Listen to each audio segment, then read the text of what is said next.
Ah, ah, ah. Hari means that personality who attracts the minds of all the people in the universe when they hear stories of his transcendental qualities, or he who attracts the minds of people by his beautiful youthful form, or he who attracts the minds of people by his beautiful youthful form. Hari, in the grammatical form of address, the vocative or calling out to a person becomes Hare. The word Hare has another meaning. Hara is Srimati Radhika.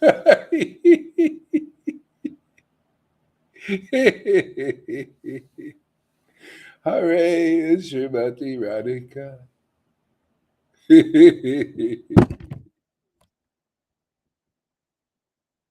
Daughter of Vishnu Bhanu, daughter of Vishnu Bhanu,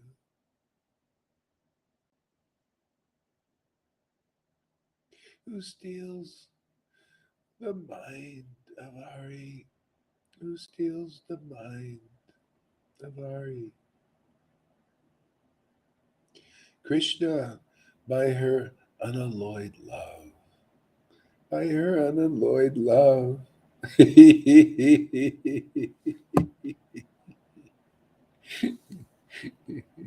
Hara, in the form of address, also becomes Hare. Hara, in the form of address, also becomes Hare. Hara is Srimati Radhika, daughter of Vishnu Bhanu, who steals Hare, the mind, Hari, the mind of Hari, Krishna, by her unalloyed love. Hara, in the form of address, also becomes Hare.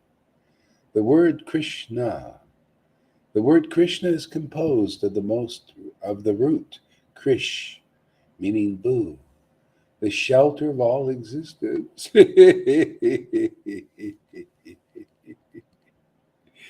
Krish is composed of the root Krish, meaning boo, the shelter of all existence.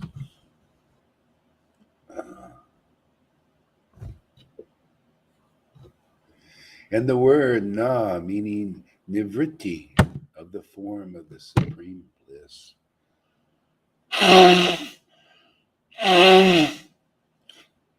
Combined, they form the word Krishna, which signifies Param Brahma, the supreme personality of Godhead with blissful form. The word Krish is composed of the root Krish, meaning boo, the shelter of all existence, and the word na, meaning nivritti, or the form of spiritual bliss. Uh, see, the shelter of spiritual bliss. See, if you want the shelter of spiritual bliss, you have to go to Krishna. Yeah.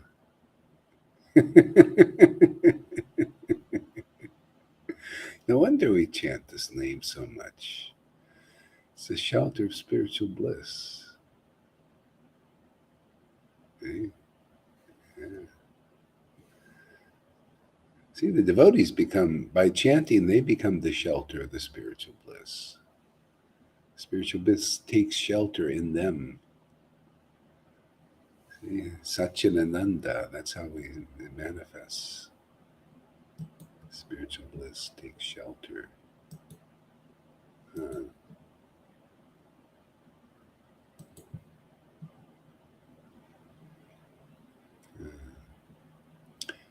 the word Rama, the Parabrahma, is known as Ram because the yogis take pleasure in meditate on his eternal blissful form. The word Param Brahma is known as Ram because the yogis take pleasure, Ramate, in meditating on his eternal blissful form. Yeah. Yeah. It's amazing, huh? This name. It's so you hear it explained from these devotees. It's amazing, you know. You see how the power of it, why, what it is actually. Yeah. Shelter of spiritual bliss, Krishna.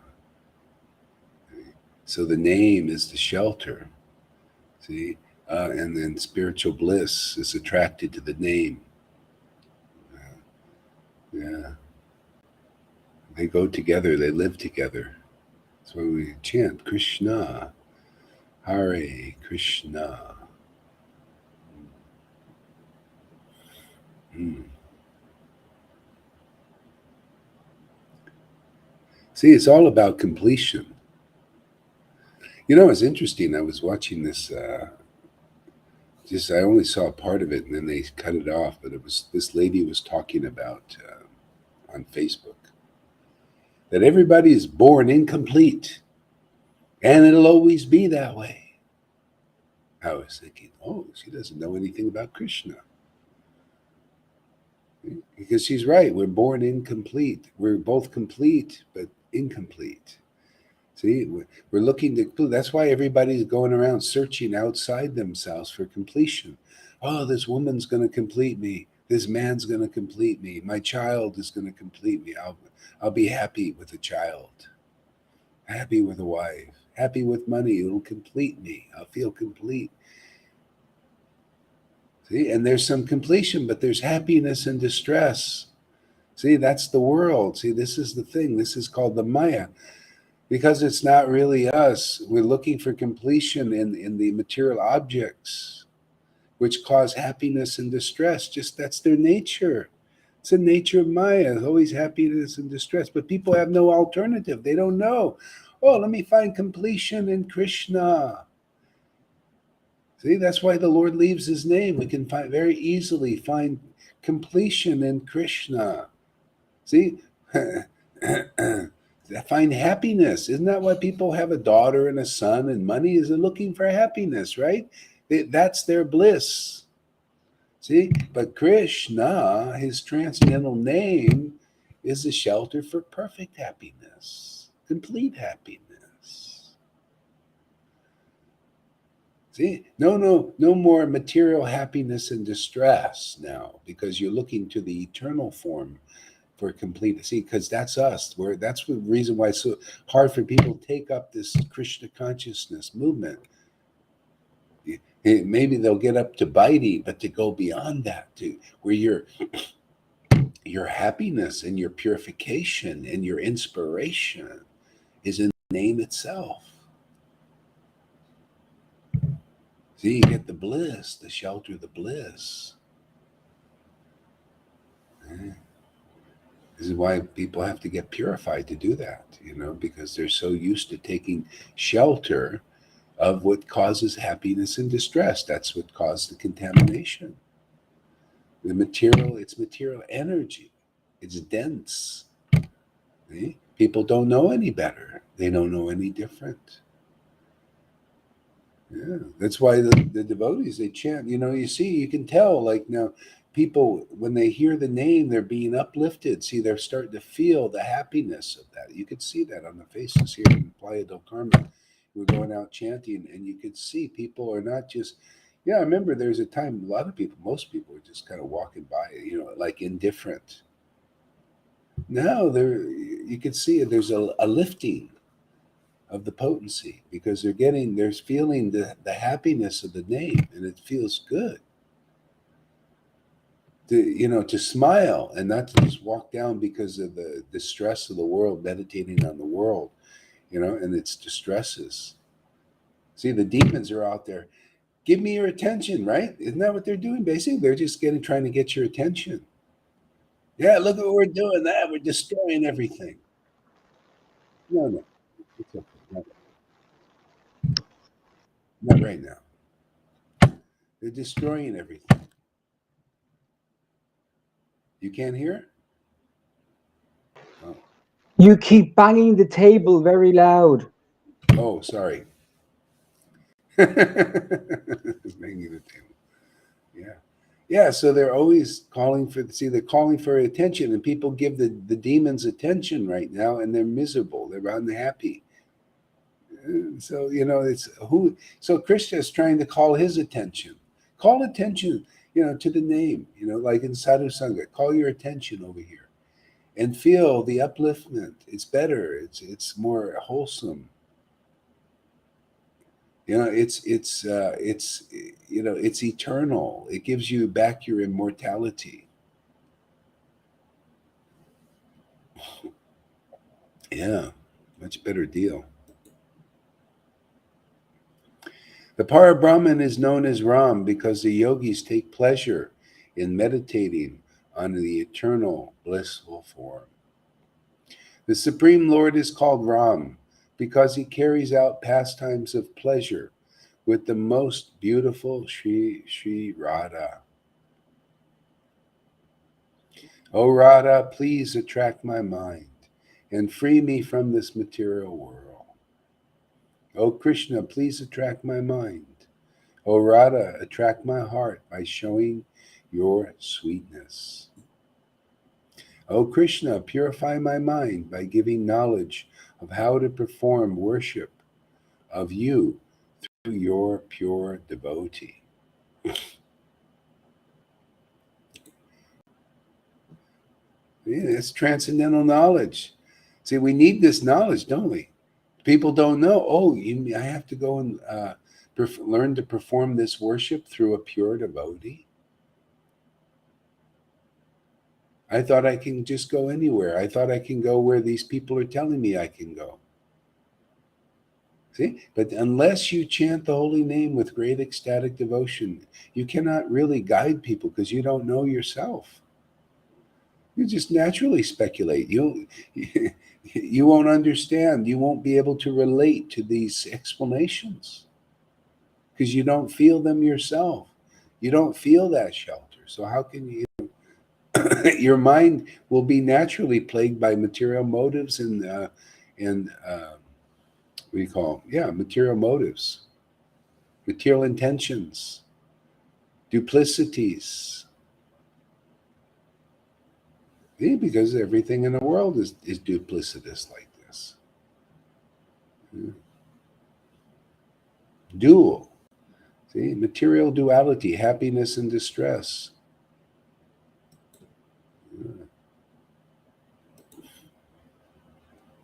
O Krishna, purify my mind, giving me knowledge of how to perform worship of you through your pure devotee. That's why the devotees speak. That's why they teach. Only they know. Thanks for using. Only they understand. Yeah.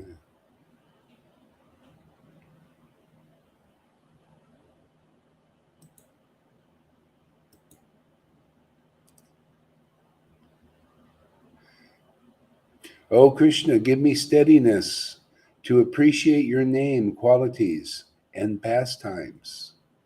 O Krishna, may I develop taste for serving you. See, steadiness. Yeah. Taste for serving you. Anyway, this is when we're chanting the holy name, we're serving the Lord, making him happy. That's why, the devotee partakes of that happiness and witnesses. Basically, we're just witnessing for the Lord. That's all we're really doing. It's all about witnessing. Hey, man, the Lord really likes this. And I found a great secret. Man, what he likes, I like the best of everything. It's the best happiness is what he likes and to do the service to the name.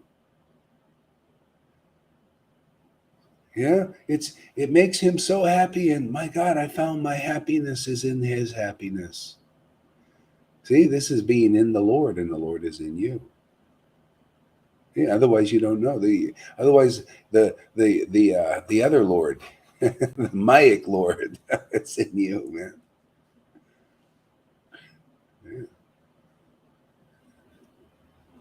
Yeah. Hare Krishna. O Radha, please make me qualified for your service. What is her service? Is to make the Lord happy, right? Give pleasure to the Lord. Isn't that what every woman does? Isn't that her service? To give pleasure to the man? Even the reflection is showing that. Right? How do you become a maidservant of you? You assist in giving pleasure to Krishna, like she does. Become her assistant.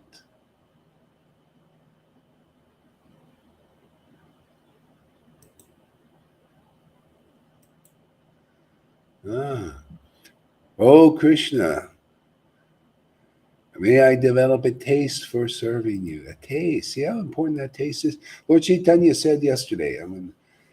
He said, if you just do the rules and the regulations your whole life and you don't develop taste for the name and the pastimes and the qualities of Krishna, you've been laboring futilely. It's been futile because it's all meant to culminate there. You see, like the Lord wants everybody to get it in this life, not this mini lifetime trip. Always this lifetime. The Lord's very eager. He wants happiness now. Who likes to ask Karuna? He doesn't like delayed sense gratification. He wants to have it now. You think the Lord is any different than Karuna? Same. Wants it now. Doesn't want to wait for many lifetimes for delayed sense gratification. That's for people in the world. They delay, oh, well, because, that's just the way the world works. Everything is hard, the sweat of your brow, right? Isn't that what they teach in the world? You got to discipline, you got to work for it. No work, no eat. Here we work to eat. Literally, our work is move the mouth, man, so we can eat at the same time. No delay. No, no, no, wait, work, and then you can eat later. No, work and eat. This is a work and eat program. Immediate food, generate. See, everything is a delay in the world. Here, no delay. See, it's better than 5G, no delay. This is 10G.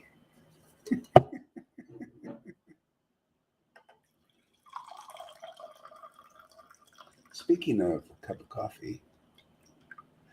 Oh.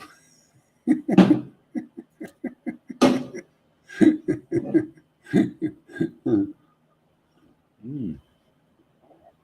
Boy, this is a great explanation of the Maha Mantra. Can you relate to this, Lalita? Please make me qualified for your service. See, but this is the thing. People think I'm chanting my 16 rounds. I'm going to Vrindavan because Prabhupada said so. No, you're going to go to Vrindavan when you're qualified for the service of Radha. That means you enjoy serving Krishna. That's simple. No enjoying serving the transcendental name and showing that there's some pleasure in chanting, not like, I'm just doing my duty. So there's great transcendental pleasure. I mean, great pleasure in chanting. Not just a little, I'm going back to Vrindavan. Oh yeah, they don't need people like you there. You just spoil the pastimes. They like people who have great pleasure in associating with Krishna. So you better learn that here, man. Better learn from the spiritual master who has great pleasure. You can see with your own eyes. This person has great pleasure in serving the name of Krishna because that is Krishna, man. Great pleasure in addressing Krishna, calling Krishna. That's simple. In other words, what kind of spiritual master are you, man? You're just an imitator. Imitation.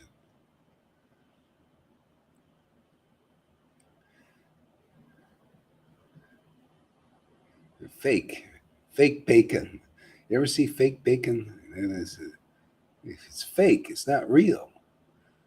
We want the bacon, man. Give me the bacon. Pig's a filthy animal.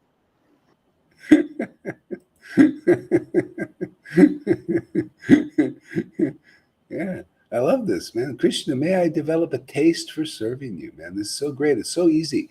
Taste for serving his name. If you develop a taste for serving the name, you're qualified for Vrindavan. Because that's how they are there. They just love chanting, or hearing, or some kind of way of serving Krishna's name or pastimes.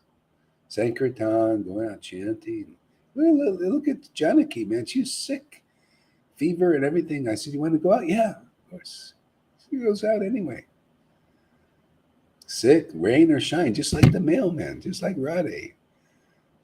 Radhe will probably go out, rain or shine, snow or cold. Deliver that mail, man. Don't rise to it. Do not rise to it. You don't have to go out every day.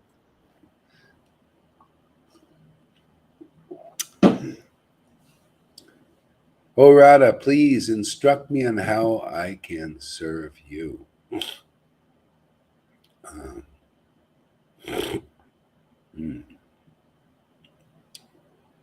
O Radha, let me hear of your intimate pastimes with your beloved.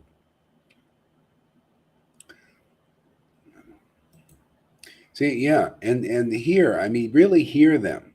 Otherwise, we hear but don't hear. See, we hear about the spiritual path but don't hear. See, why? Because people that are not qualified are telling you. You got to hear from those who hear the pastimes. See, isn't that the secret? This is a secret. If you're not understanding the pastimes, you got to hear from those who hear the pastimes. Really hear them, whether they're speaking them or and they're chanting that the Lord is revealing them. You got to hear these revelations, otherwise you'll never understand. There's no way to understand except through hearing.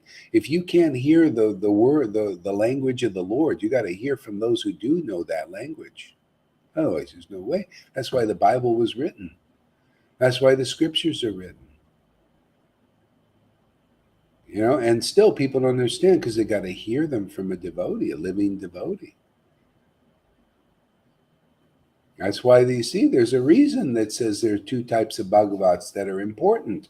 One is the book Bhagavat, and the other is the devotee explaining this language, these truths. Because they realize, they have realized a devotional eye. Without devotion, you're blind. Everybody is blind. We're all blind without devotion.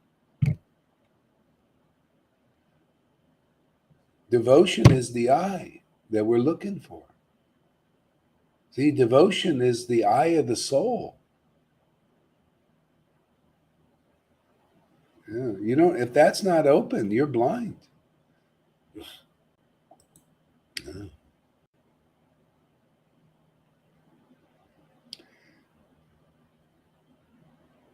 Oh, Ram, Krishna, let me hear your intimate pastimes with your beloved. O Radha, reveal to me your pastimes with your beloved. O Ram, reveal to me your pastimes with your beloved. O Ram, engage me in remembering your name, form, qualities, and pastimes.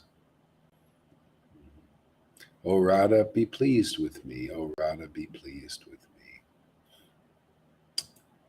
Krishna.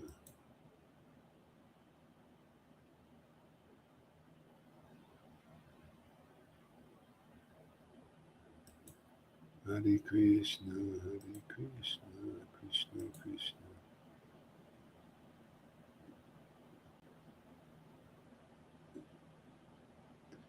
Jiva Goswami. Oops, resource.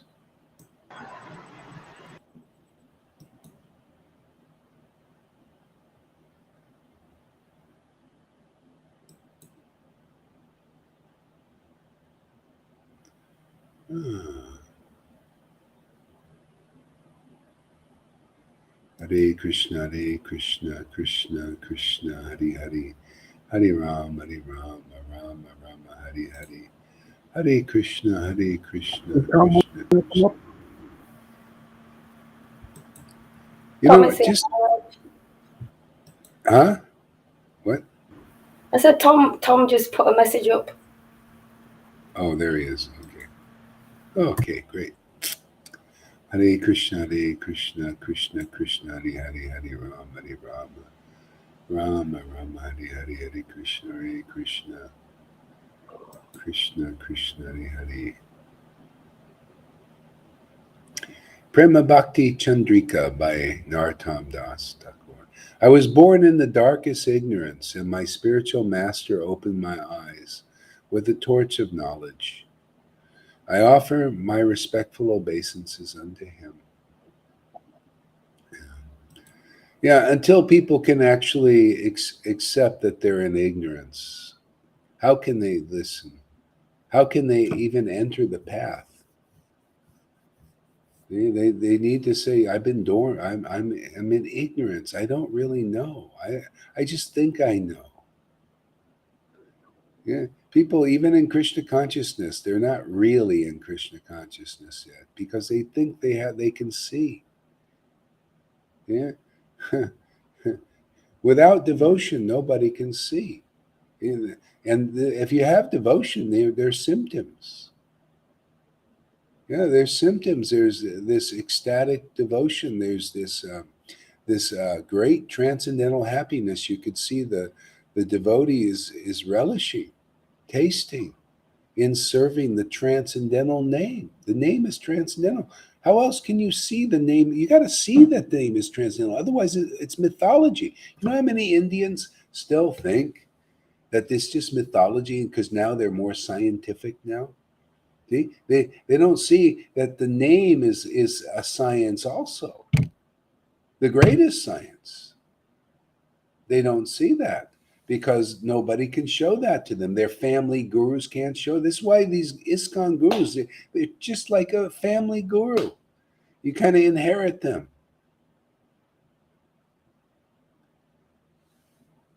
They can't show you the holiness of the name. You got to see this name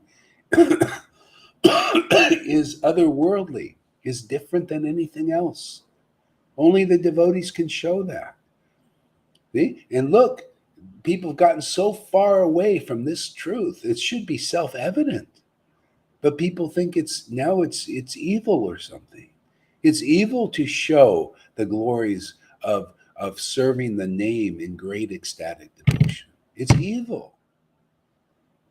Or it's bad, or it's illusion, or it's sahaja.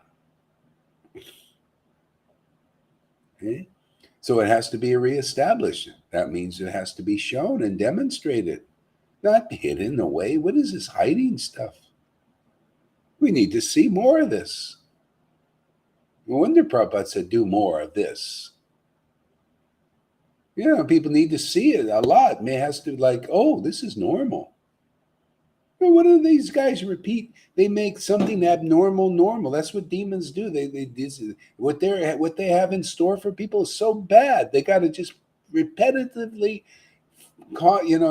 just keep pushing it out, man. The message, put your friggin' mask on. It's good. It's good. You remember how people resisted that for a while?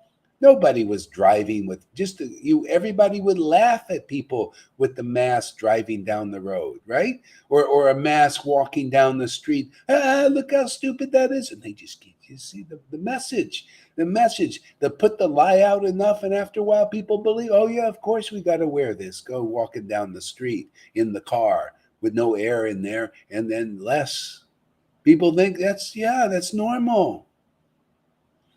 Well, what do you think about ecstatic devotion? People got to see people ecstatic on the streets, man. It's normal. This is the new normal. Hey, might as well have this new normal than this other new. You want that new normal? No, this is the new normal. Ecstatic worship of the name. That should be in ISKCON, should be their new normal. Not dry chanting, not dry ceremonies, external ceremony. No, internal worship of the Lord. Drop all the flowers, man. Open your mouth in ecstasy. The Lord's looking for those kind of flowers. Internal flowers, man.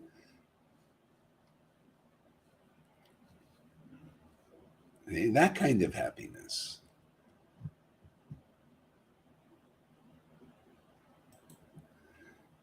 When will Rupa Goswami Prabhupada, who has established within this material world the mission to fulfill the desire of Lord Chaitanya, give me shelter under his lotus feet? See, when will Rupa Goswami, who has established within the material world the mission to fulfill the desire of Lord Chaitanya? See, so who's doing that? See, they say, well, you see, Rupa Goswami was a no-show, man. We don't show, he didn't show. Oh, yeah? He didn't establish well, I thought he was established the mission of Lord Chaitanya. Isn't that a self-evident mission? What was Lord Chaitanya? He was going down the street in ecstasy. 25 years he was in Puri, chanting in ecstasy before the public, crying, laughing, joking, everything. South India ecstasy, and I was showing the world, man, look how wonderful it is to serve Krishna like this. Showing how everything I just read, he was showing.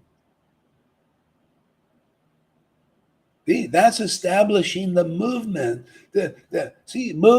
Some movement of what the Lord came here to establish. He came here to establish ecstatic worship of the Lord, spontaneous devotional service. Pick up the gift. It's when it's being distributed, take the gift. Take the gift of association of his real devotees, get purified, so you can chant in ecstasy also like they do. See? So you see, even Nartam was saying, this is Rupa Goswami came to establish this. They think he came to be a no-shower, a naysayer. No, ecstatic devotion in this world. That's supposed to be Rupa Goswami. And look at completely opposite conclusion of Nartam. Came to establish with the Lord. The Lord was out down the street, man, in public. Take the name, ecstatically chant the Lord, man. You got to get it from an ecstatic chanter. Nobody else can pass this on. That's why you see ISKCON is dry. Gaudiya Samiti is dry. I'm watching Gaudiya Samiti classes. They're dry. Their chanting is dry. Oh, ceremonial. It's like, you ever see these movies there, Karuna, and they're having a dinner party at a rich elite places, and it's so contrived, and they're all following the etiquettes. That's what the Gaudiya Samiti thing looked like to me. They're all there, they're contrived, they're having nice little tea party, and it's all, like everybody's under glass and so much etiquette. Oh, just like going to an elite's tea party. I mean, just to be honest with you. Everybody's just trying to do the right thing, just perfect thing. Oh, look how humble that person is. Oh, go hard. Look, he's so unhumble, man. Look Do at you know him. how much fun they have at those parties? Huh? What? Do you know how much fun they have at those parties? There's no fun at all. It's all one etiquette. big drama. Yeah. Anyway, that's external. That's all that stuff, man. External. This is the Lord came to give this intimate worship, man. It's a very informal, very intimate, very ecstatic. The Lord wants that informality. Get all these formal etiquettes between you and him out of the friggin' way. That's why Lord Chaitanya came to establish this kind of worship. We're here to establish this kind of worship. Get all these formal etiquettes out of the way. Move aside, and this natural, loving, ecstatic relation. That's what the Lord, Rupa Goswami came to establish that. Well, who's going to do it now? They're establishing something different. No, I'm sorry. Somebody's got to reestablish, reawaken, revitalize the truth from its source, where it was. Source code. This is source code, man. Lord Krishna, the Supreme Personality of Godhead, be glorified. By virtue of his expanding attractive features, he subjugated the gopis, Tarika and Pali, and absorbed Shama and Lalita. He is the most attractive lover of Srimati Radharani, and is the reservoir of pleasure for all devotional mellows. To the feet of my spiritual master, which is the abode of pure devotional service. See, the abode. Where are you going to see pure devotional? You see it anywhere? Is it in these gurus? Is it in Radhanath? Is that abode of pure devotion? Is that what it is? Is it in Jayapataka? I mean, honestly, asking questions, not to be offensive. Where is the abode of pure devotional service? Can you see where it is? Where it has to have a house, has to be in a temple. What temple is the abode of pure devotional service? What is it? That's why nobody knows what it is. Nobody's ever seen it.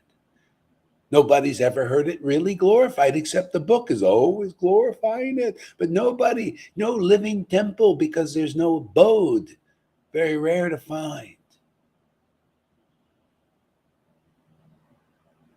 Oh, there's the abode of etiquette over there. See, that person's, he's the shelter of perfect etiquette. He's Hari Bhakti Vilas personified. You ever read that book? That's for Brahmins, They want to spend their whole lives perfecting the etiquettes.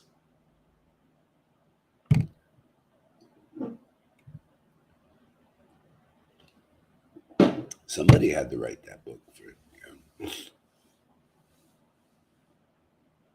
But where is the abode of pure devotional service? What does it look like? Only if you go to a temple, you have to see that worship being performed. That means you got to go to a person, because you ain't going to see that worship in any temples nowadays. Forget it. They'll kick you out immediately. That they don't want to be seen, this kind of devotional service, the abode of pure devotional service, where it's pure, from one soul to the supreme soul in all its ecstatic union. Oh, its beauty, its unusual characteristics. Oh no, you don't want to see that. I want to see that. I love seeing that. That's why I come here every day, to see the worship being performed. I like to hear the realizations and revelations from people who worship like that. Otherwise, I'm not interested. I'm not interested in hearing talks from people who are not ecstatic. Are you?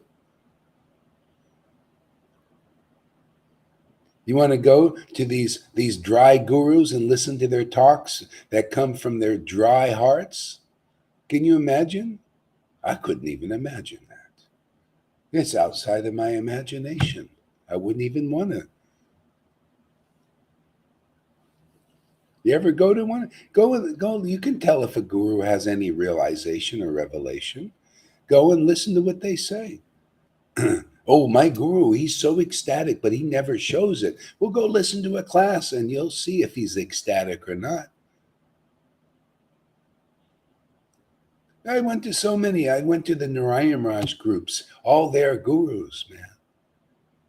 I wanted to see that because they were all no shows. Oh, yeah, we're so ecstatic, but we don't show nothing, man, because we're Rupa Goswami's followers. I said, okay, well, go listen. Speculations, dry, intellectual, and then glorifying that their whatever ecstasy they came with was taken away.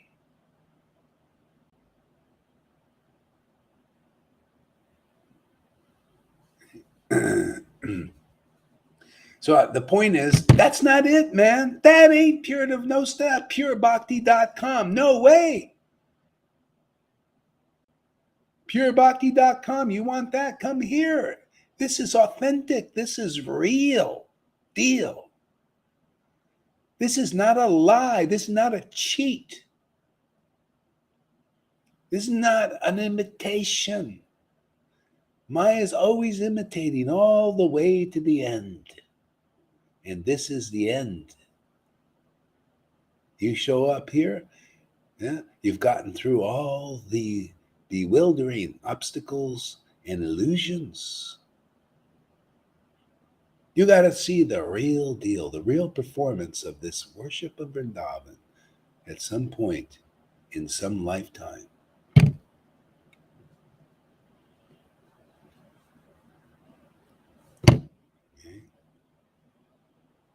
That's how rare Lord Chaitanya is, or his devotee, his associate.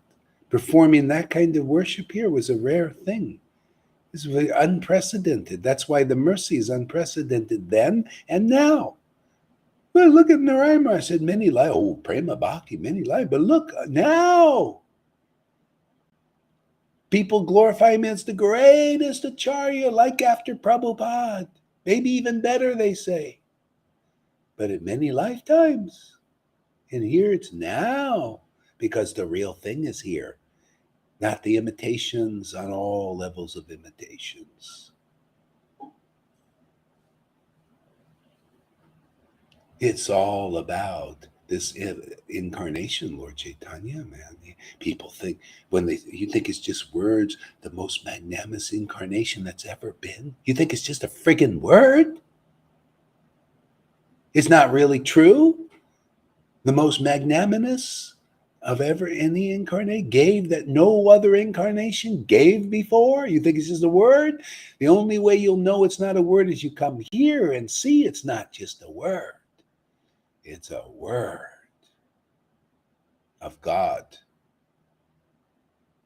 Okay? Word of God, not word of man, word of speculations, word of his Maya, but his word, given his word. Okay? Word of God, word of the Lord. This is real, man. This is the realest it's ever going to get. Well, it'll get more reality. It becomes more real, more solid, more substantial, to the point where even atheists will figure it out. Even Vaidhi Bhaktas will get it. Realize, oh, this is kind of different, man. This is a little different than what we're doing. Yeah, man, you're right.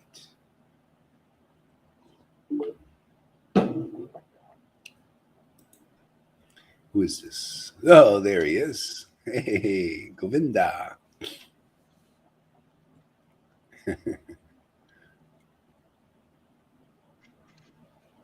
Yeah.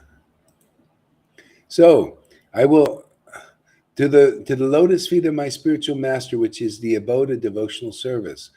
I am very fallen and low and fallen. I who am very fallen bow down with great care and attention in my heart. O brother, crossing the realm of repeated birth and death by his mercy will attain Krishna. See, that's what song they're singing every friggin' day in ISKCONs. Every day. And don't understand any of it.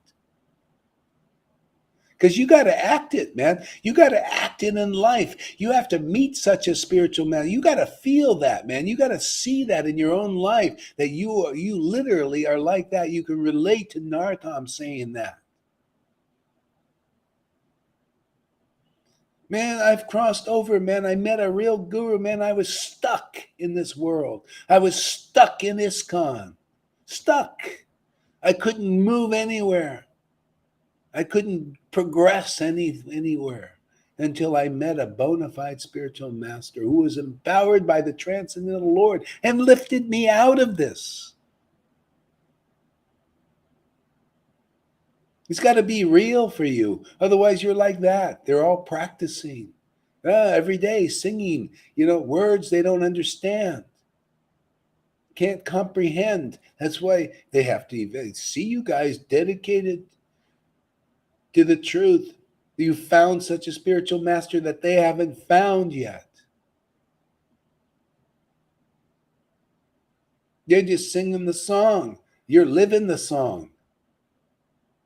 The song is alive in you, in your example.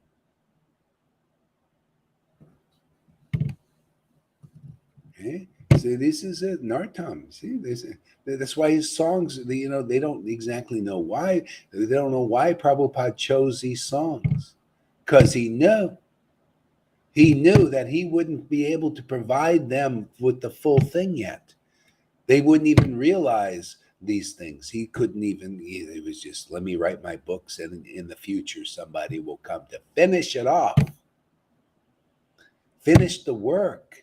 What do you think Jesus said? It's finished. When people realize it's by the mercy of the spiritual master, that's when they got the Holy Spirit, man. They got it by the mercy of Jesus, a living devotee who had the Holy Spirit, who was empowered to awaken it in them. This has got to be real for every single person in the world. Otherwise, you see the pride. I see it in the New Age. Everybody, I don't need no guru. I'm Guru Dev. I'm sovereign in myself. I'm into the Buddha. I'm into the Buddhists. And you get all these Buddha. Oh, yeah, this Lama is it. The Lama hasn't realized God either. See? So nobody is demonstrating, following the real path until you find a real empowered devotee by the transcendental Lord.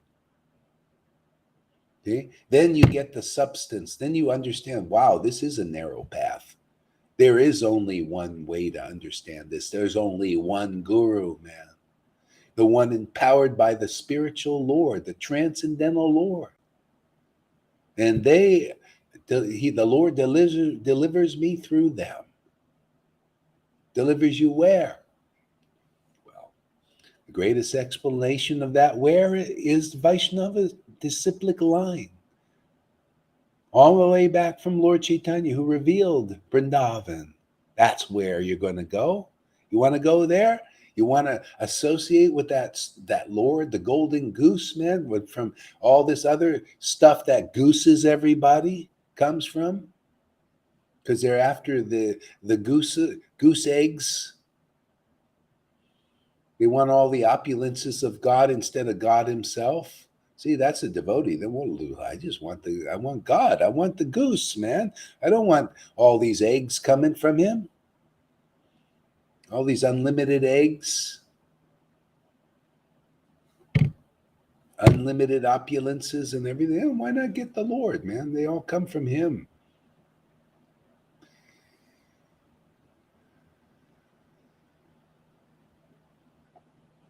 Hare Krishna, Hare Krishna. I will make the words of my spiritual masters from my spiritual master's lotus mouth one with my heart. I do not want the desire for anything to stay in my heart. Love for the spiritual master's lotus feet is the highest goal. And by his mercy, all desires are fulfilled. See? That's why if you don't love a real spiritual master, you don't love Krishna. Because they deliver you Krishna. That's the whole point. They're the ones Krishna comes through. His mercy comes through them and only them. You got to find the real authentic devotees.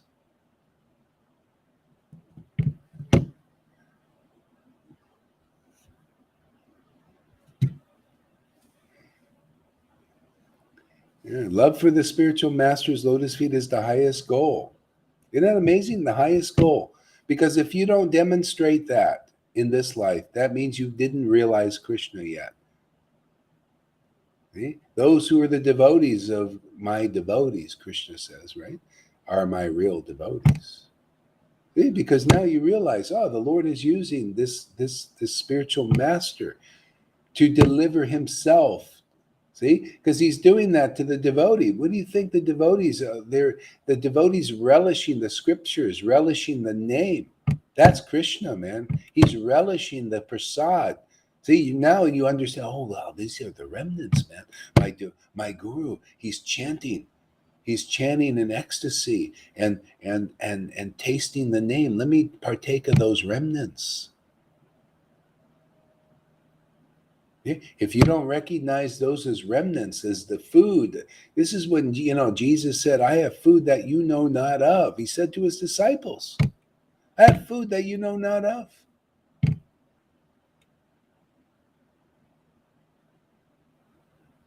Okay? Please, stop hitting the table. Sorry about that.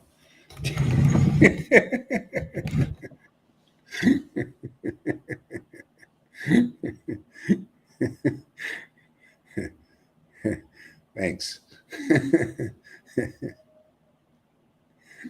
Food, yeah. This is the food, man. This is the food of the soul. That's why, again, only the awakened soul can awaken your soul.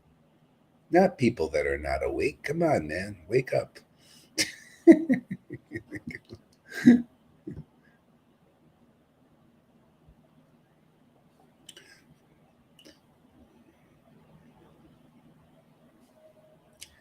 I do not want the desire for anything to stay in my heart.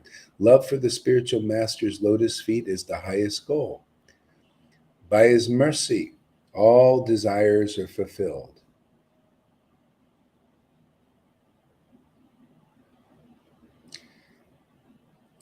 He who gave me eyes to see the Lord, birth after birth.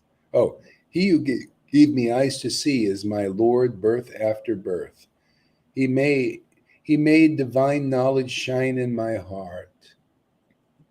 And from him come prema bhakti, which destroys ignorance. The Vedic scriptures sing of his character. There it is, man, in a nutshell. Jesus told people who were getting enthusiastic hearing from him, he said, "Go on hearing, and ye shall know this truth, and the truth will set you free." What is that truth? That truth is prema, is that love awakens for God in your heart. Now your soul is awakened. Now that's real initiation. You've initiated into the spiritual path, spiritual life now.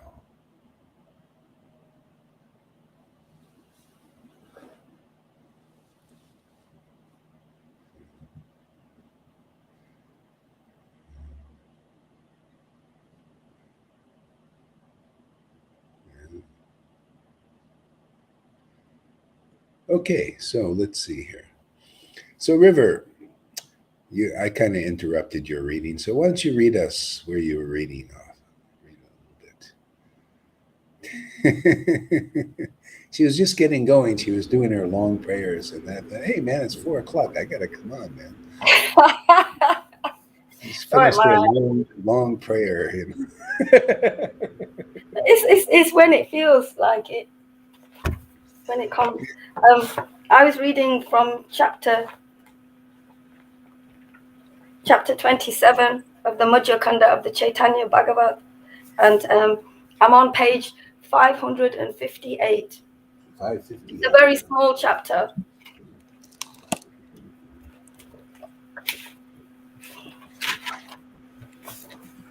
And it's called The Vaishnava's Feeling of Separation Awakened. It's quite fitting I read this today. I feel a little bit in separation, actually, but it's not horrible. It's not, it's okay. It's okay.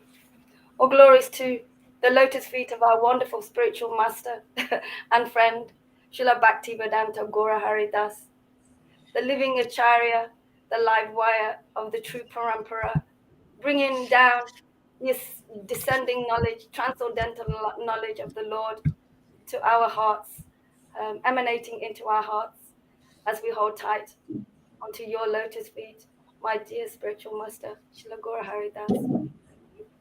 Okay. So I'm starting from, it's the second paragraph.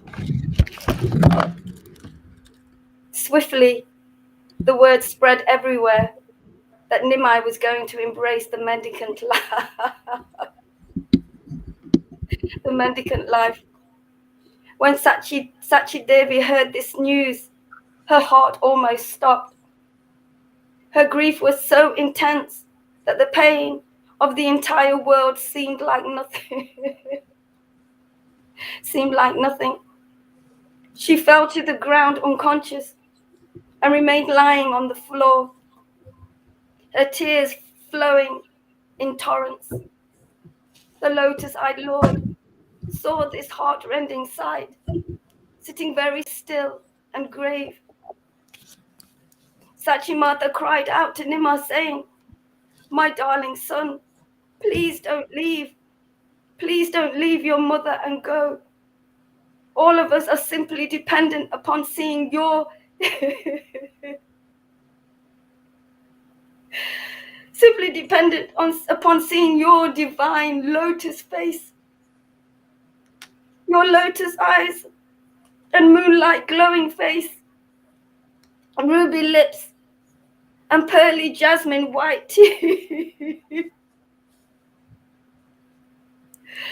and pearly white jasmine teeth, words like showers of ambrosia, and graceful, gentle elephant gait are impossible to live without."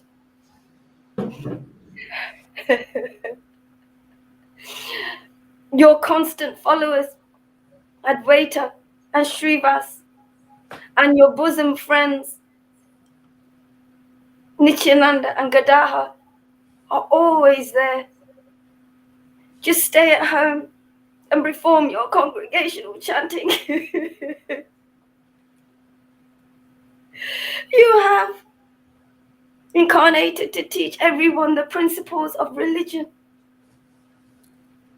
Then which religion teaches one to leave one's mother?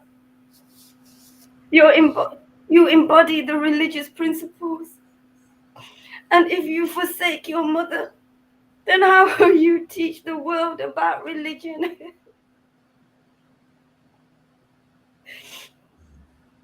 Laden with immense love for her son, Sachi Devi spoke out these words, and the Lord heard all this quietly. Unable to speak, his voice choked with intense love for his mother.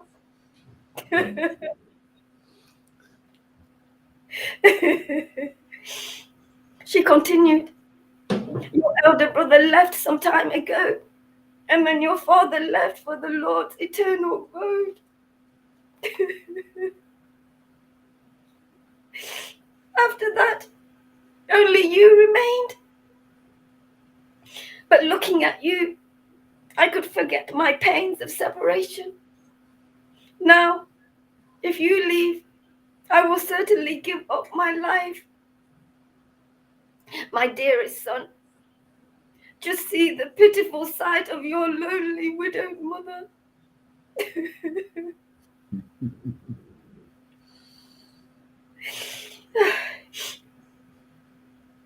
"How can you leave me? Stay home. Nityananda is always here. You can perform kirtan in your own house with all the devotees. You are everything to me."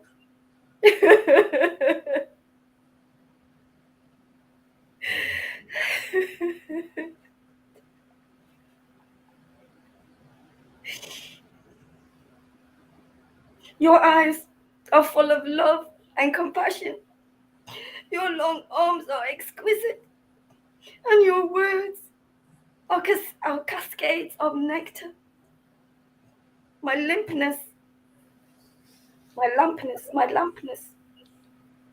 darkened house is illuminated by your presence, and your lotus feet are the source of life-giving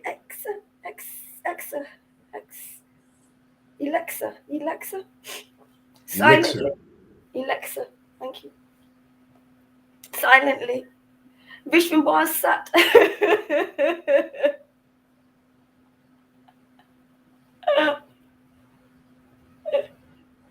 Vishnu sat and listened, bearing the deep pain within.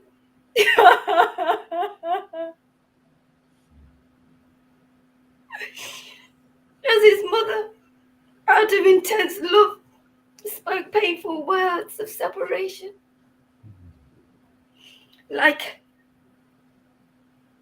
Kausala, is that right? I don't know. Kausala, trying to reason with Ramachandra. Sachi Devi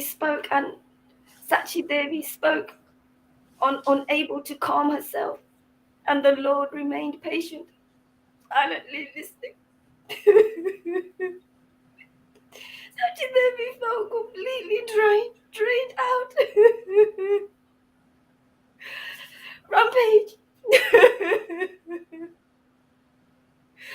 By the storm of grief, food and sleep were to her now a curse.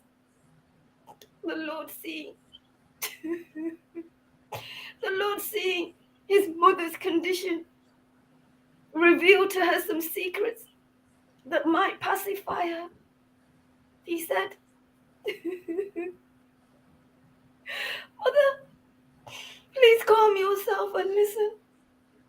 I have been your son since my birth. You were once, I don't know how to say, Prishni, and I was, sorry. Prithni. Prishni.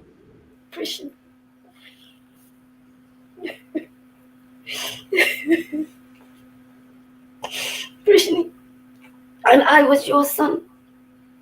Then again, in another life, you became Aditi and was residing in the heavenly planets. And I became your son, Vanama. Then once again, I became your son, Kapila. When you was Devahuti. When you was Kosala, I was your son Ram. Another time, you were Devaki in Mathura, imprisoned in the dungeons of cruel King Kamsa. And I became your son Krishna.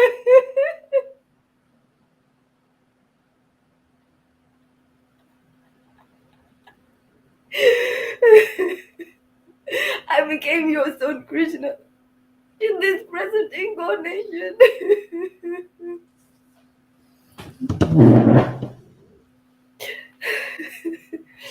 I will be your son twice. You will be the mother of my incarnation in the deity form, and also the mother of my incarnation as the holy name. Mother, in this way, you have had me as your son eternally. I can never leave you, Mother.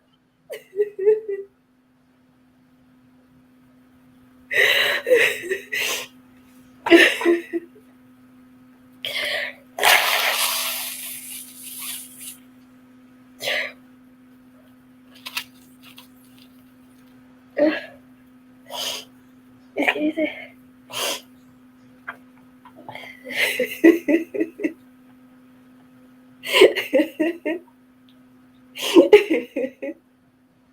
I reveal this to you very confidentially. Now, Mother, please allay your fears and grief upon hearing these ecstatic narrations. Sachi Devi was somewhat calmed. Sri Krishna, Sri Krishna Chaitanya, and Sri Nityananda are my life and soul. I Vrindavandas humbly offer this song at their lotus feet. Hare Krishna. Boy, that was great. Nice reading. Thank you, Maharaj. So, Lalita, your turn to read.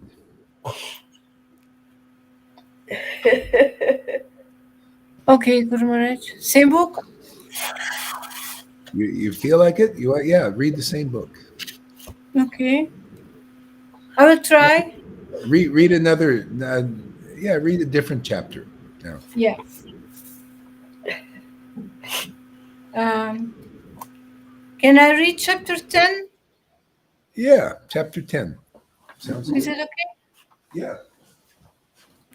Is that of the Madhyakanda? Yeah. Yeah. Hare Krishna, Hare Krishna, Krishna Krishna, Hare Rama, Hare Rama, Rama Rama, Hare Hare. Thank you, Guru Maharaj. All glories to you. Thank you for your awesome lecture again. And thank you for letting me read and experience the miracles of the Lord and share it with my God brothers and sisters and with everybody who sees this video later, maybe, hopefully. All glories to the previous acharyas. All glories to the Panchatattva, especially Chaitanya Mahaprabhu. All glories to Radha Krishna. My dearest friend, Lord Gauranga, you are the ocean of the ocean of transcendental qualities. Oh, glory to you. Oh, glory. And all glory to Lord Nityananda Prabhu, the Supreme Personality, who is without beginning or end. After bestowing boons upon Sridhara, Lord Chaitanya, he began to gently sway his head, and he repeated the name Nada, Nada, Nada. He spoke to Ajita Acharya.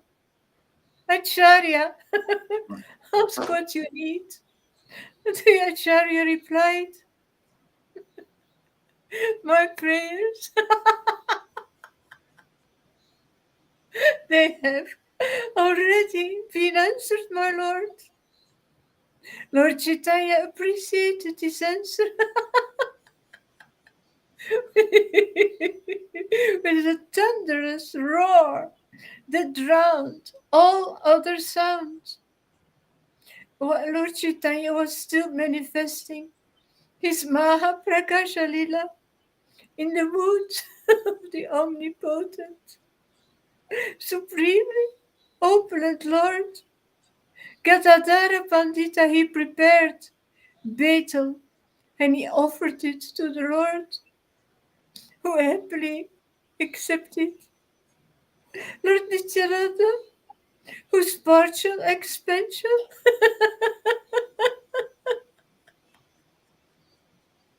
Ananta Sesha is the support of the universe. He now held the umbrella over Lord Chaitanya as Advaitacharya.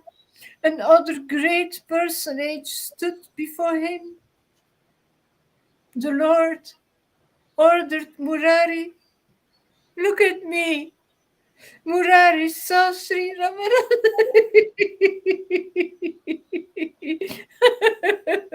Murari saw Ramananda in person.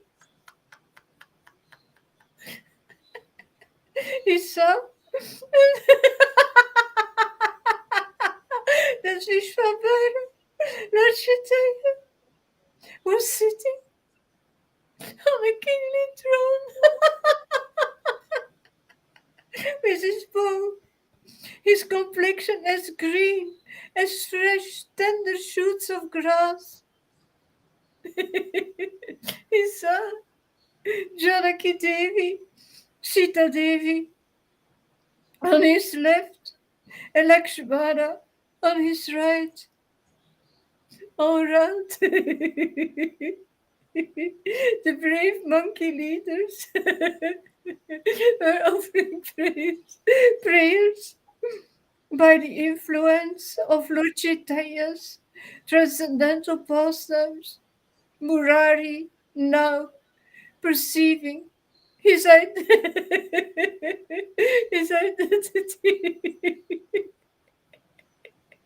as Hanuman, and seeing his beloved Ramachandra, he fell down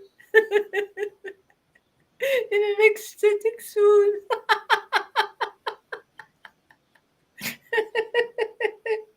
Lord Vishvabhara, he called out aloud, "Hey, monkey, you seem to forget how the demon Ravana, who stole Sita Devi, burned your face. Enraged, you set ablaze his capital, Sri Lanka, and you destroyed his entire race."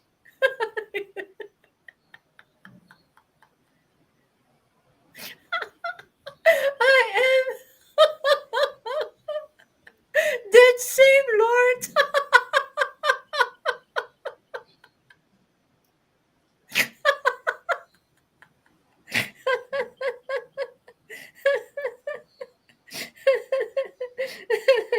Your worshipful Lord, now you are again in my presence. Rise. Rise, Murari, rise. You are as dear to me as my own life. I am that Lord, Ramachandra, and you are Hanuman. Look now upon Lakshmana, your beloved life is so.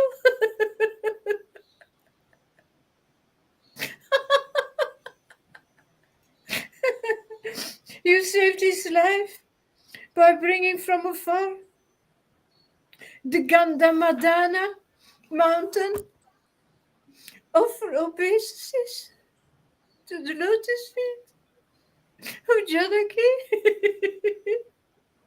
Sita Devi, whose distress moved you to,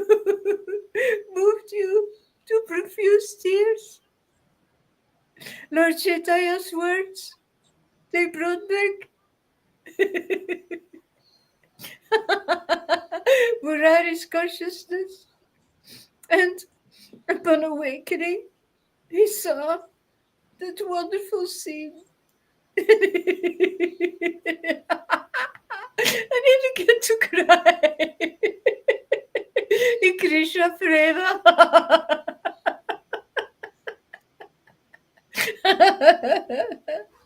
Murari's ecstatic crying moved even the lifeless dry wood. What to speak of the assembled Vaishnavas? Again, Lord Chaitanya spoke to Murari.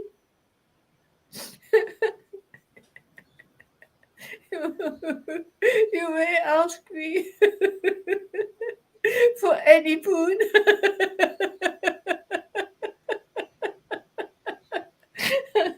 Sri Murari replied, "My lord, I do not yearn for anything.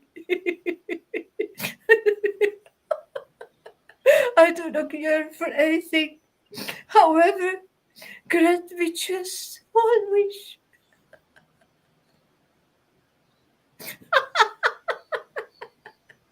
May I sing only of your glories?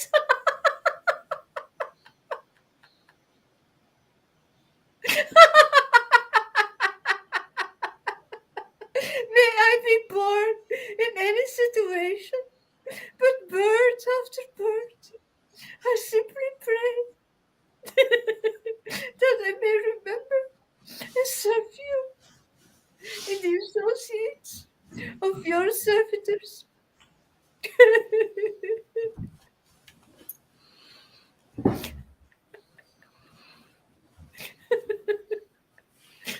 Yeah.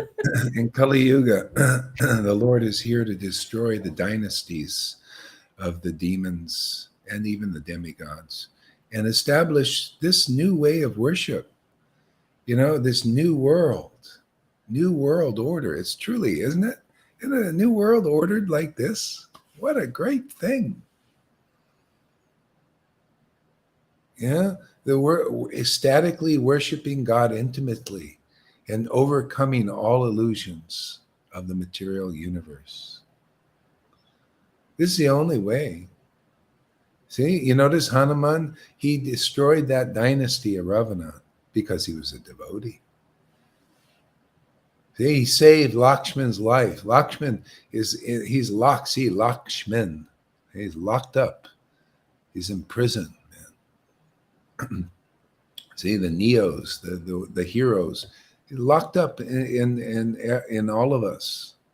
See, the devotee comes and saves the life of Lakshman, saved it with the healing herb. See, that's Krishna, isn't it? Attachment.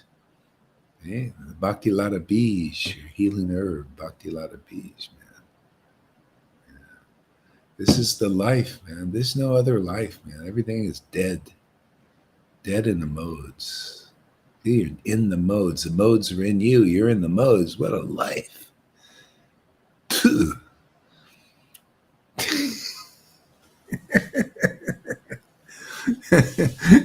This is life, man.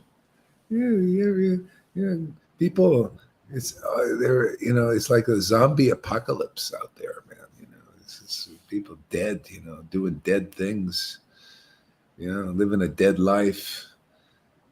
And it's like Hollywood blockbusters, they got to make a more lousy movie every year, but they have to put all kinds of loud noises in them and special effects.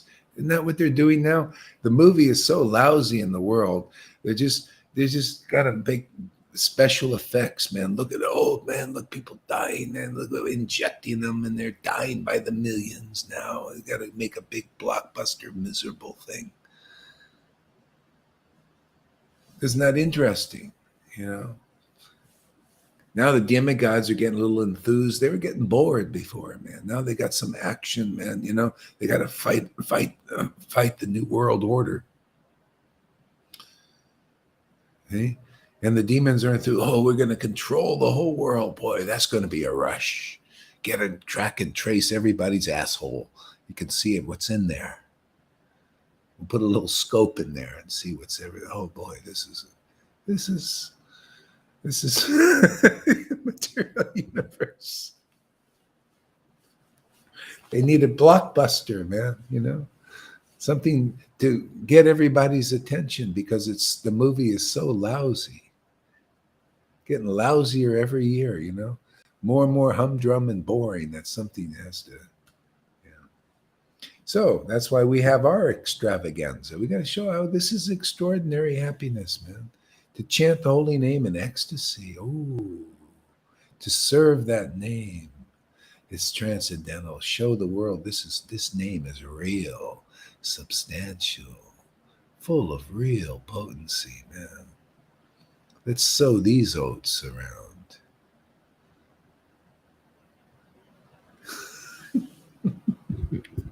Yeah. Traction to the name. What else? There's no other life here. Yeah. Yeah, go ahead there, Lalita. Read on. Okay. Oh, my Lord. Please don't place me in any situation where I may deviate from the absolute truth. Forgetting that you are the Supreme Lord. And I am your eternal servant. Look how lucky we are, man. We're not placed in the place. Look how many people are in illusion. And look at us. We must have that boon of Murari, not to be placed where we're deviating from the absolute truth. Can you imagine? We're living in a world. How many people are chanting Hare Krishna in this town? We're probably only ones. 2 out of millions. Or thousands. I don't know. Maybe there are 1,000,000 people here. In Cancun, and this, and that goes for all your. How many people are chanting the Lord's name in ecstasy, tasting this bliss? That's how small, and we're one of those who got that boon of Murari, not deviating from the absolute truth. Yeah. What is absolutely true is the name of God, chanting it in ecstasy. It is absolutely true. That is true love. There is no other love that's real. You have to love that name of God. The Lord came here and gave his name in this Kali Yuga. And whoever loves that name loves God. You don't love that name, you are a bullshitter. You are a liar. You are a cheat.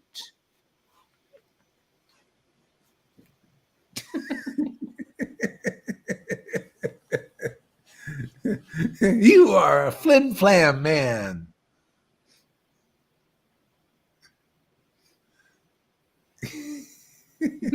You're selling snake oil.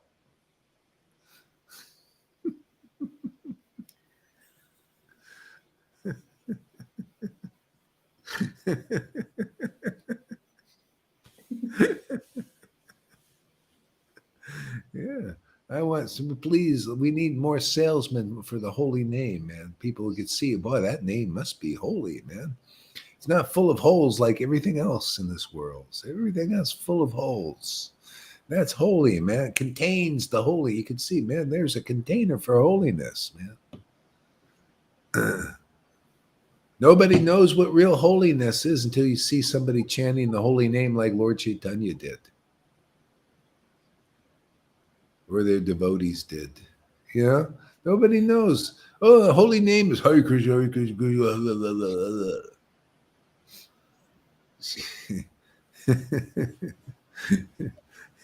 or jumping up and down in some superficial kirtan and not relishing the name, tasting its glories, communing with God, calling out, addressing the Lord, serving the Lord's transcendental happiness. Where do we need to see this, man? See what it looks like.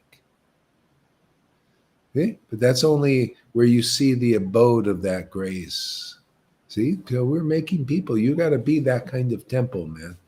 You don't need any big expensive temples to build. No, they build all these big expensive temples, but nobody in there is chanting with the expensive name. We don't see that that valuable name. This is what we need to see, is the valuable name. Otherwise, all the emphasis is always external. External devotion, big temples, big pandals, big seats, big pride, big sticks, but no big bhakti. Nobody cares about big bhakti. They see big bhakti here every day, and they pay it no mind. Oh, really?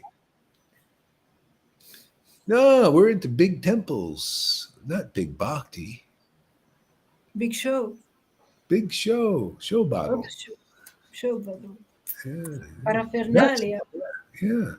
See, people they have the wrong standard. This is the real standard, man. The big bhakti standard. Yeah, they have the big checklist, but big checklist, everything but big bhakti. Oh, big bhakti is the last on the checklist. It's not even there. It's so small. It's so unimportant, big bhakti. Because there's no way we're going to have big bhakti. Don't you know the biggest gurus say big bhakti is very far away from you? Oh, big bhakti, big prema. Oh, that was many lifetimes, man. Just purify all your material desires. Get first deserve, then desire. No. It's interesting that the smashing the tables in the churches. The tables are turning. We've got to bang the tables, and before we use them for firewood, we can jump on them. You know, the tables are being turned. You've got to go into these institutions and show them. Checklist, no good. Yeah. Here's Bhakti. Yeah. You've got to show them. You got to turn the tables. See, the table. They say this is the food. This is the food in the temple. It's all external. You know, everybody. This. No, we got to change the tables. Turn them. Another dish. Yeah, put the real dishes out there, man. You know, the real dish. Yeah. Basically, the people just got to. You know, you got to hear from devotees who understand by revelation. You know these things. I mean, I'm amazed. This ecstatic chanting, I look at the verses and they mean, I understand their meaning. Otherwise, I had no understanding.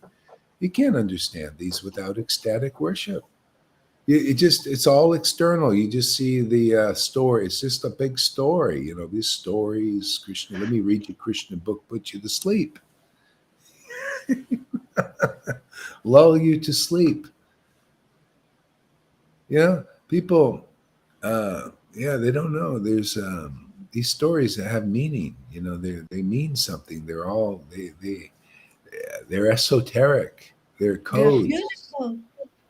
Yeah. They're beautiful, but when you explain Krishna book, they don't want to hear the explanation. Just tell us this. Yeah. Just They just want their lottery fund. They want their government lottery fund, the ISKCONs. Lottery fund. Yeah. That's all. Well, yeah, they're not awakened. See, that's the thing. And you know, it's so funny, you know, like Lilita was talking about, his hands and feet are everywhere. And she says, oh, it was not literal. But actually, you know, it is literal. Actually, it is literal. Everyone is a servant of the Lord. Yeah. So in that context, Advaita was explaining it's okay, you know. Yeah, his hands and feet are everywhere. That's why the devotees see the Lord is everywhere, because even the demons are being used by the Lord. They're his servants. Everything. That's why you see creation, maintenance, and destruction in the material world is all done by his servants. And he's behind all of that. That's how the devotees, they come to that. That's Uttamadhikari realization. His hands and feet are everywhere.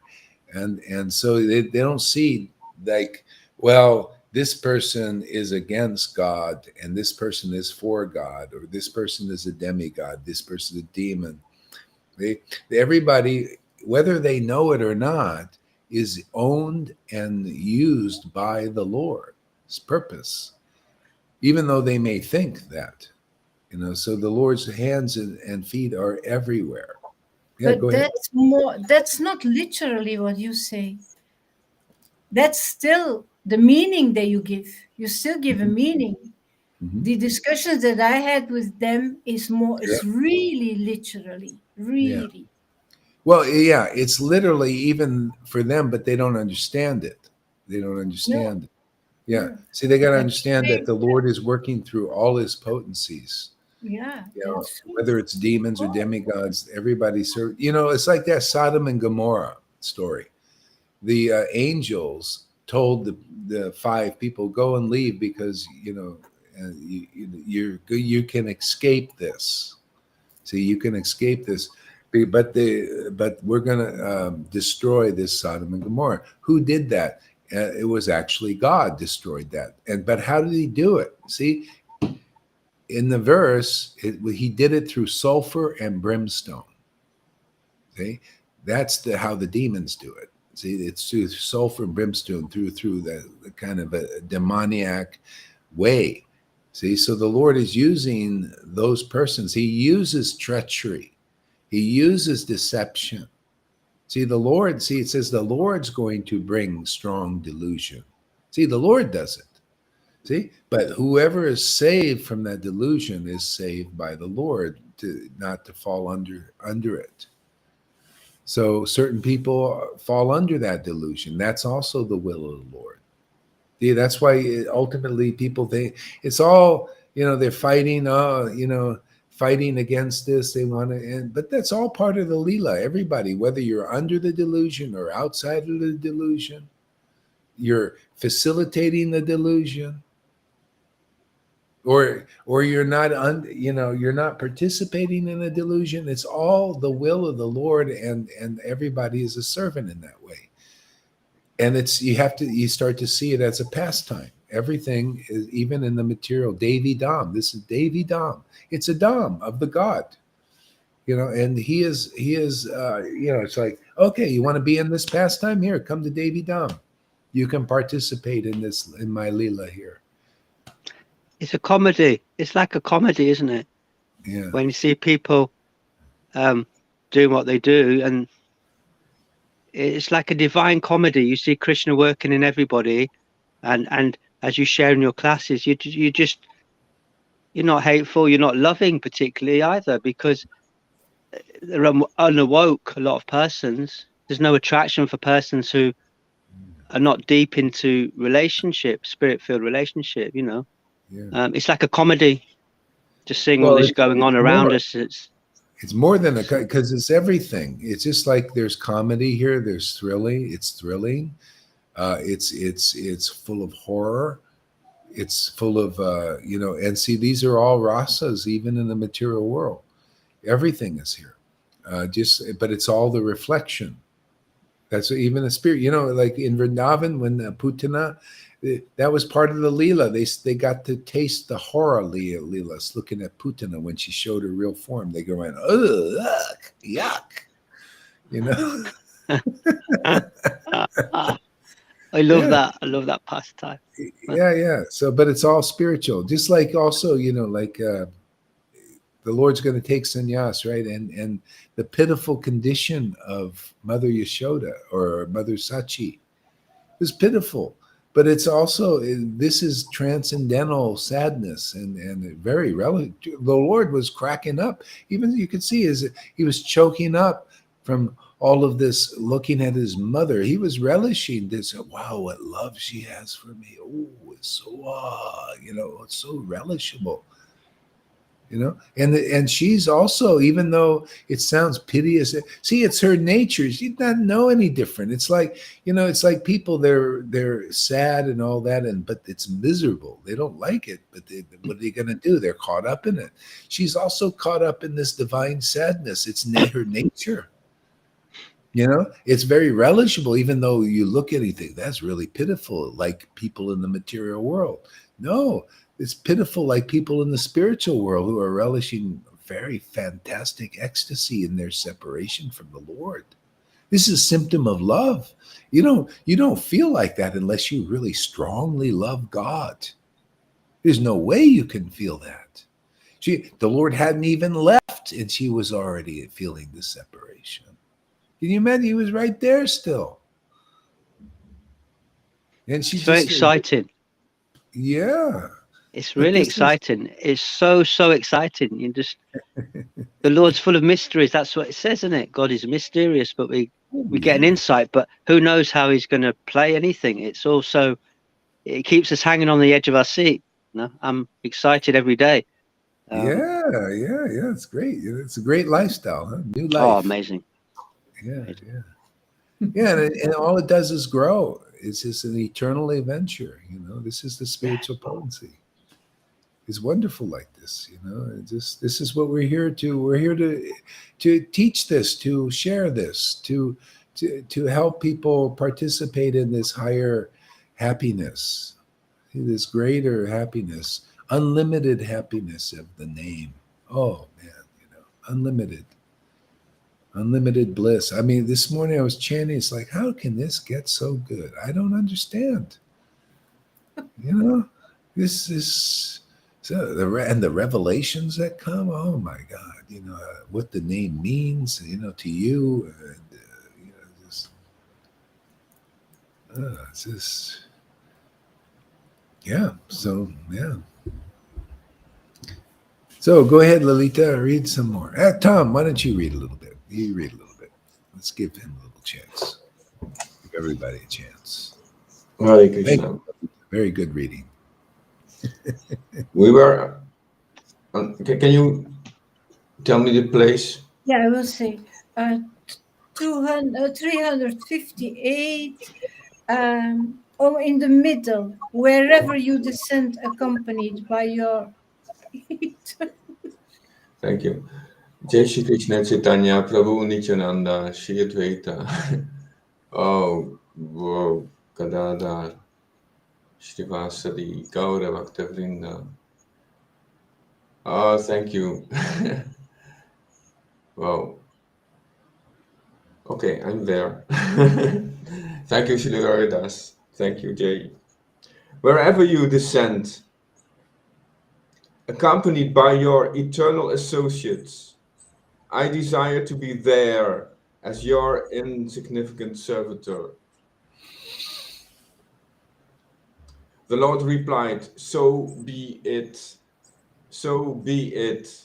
I Yeah, grant. you know, it's such a privilege to wherever a devotee really is, a real devotee who has real intimate relationship with the God. That's where the Lord is, and if you're there too, you're very fortunate. You're very fortunate to be part. It's like being part of where Jesus was when he was here. You know, when Jesus was here, he had those 11 people. People didn't know at the time, you know, not clearly how wonderful that is to be part of that. Look, we still remember these devotees, Paul, Peter, John. Why? Because they were with Jesus. Could you think you would remember them if he wasn't there? See, but wherever Jesus is, that's where God is. Wherever Jesus is, that's where God is, and those who are his intimate devotees, that's where they are too. Okay? So, and even if a devotee comes themselves, wherever the devotee is, that's where God is. And where if you're there too, that means you're part of that. You'll be remembered. Otherwise, nobody's remembered here. These devotees will not be remembered. If you just die of Vaidhi Bhakti, you're not going to be remembered. Because you don't remember the eternal Lord yet. You don't know what it is. Remembering the eternal Lord is to be in sadhu sangha and remember the Lord amongst real devotees. And if that's available, then you haven't remembered God yet, and nor will you be remembered. You're not born yet. You're still in the womb. You have to be twice born to enter the kingdom of God. Otherwise, you're in the womb still. You'll take another birth until you're born, twice born. Not with just the thread. That ain't enough. Still material. You still study in the Vedas. You don't understand by revelation, by intimacy yet. So this is a great opportunity. Anybody who hears this message and comes to associate with these great devotees here, who are devoted to the eternal pastimes of the Lord, who are participating in them. This is the pastimes of God, man. This is his confidential pastime, no different than when he was here as Lord Chaitanya. We know that. We feel that. I feel that. Many of you are feeling that. And if you don't feel that, you're not real yet, man. You're just out there in Vaidhi land. There are millions of guys like you. You're not alive yet. You haven't passed through the birth canal. Okay? So those who get the association of real.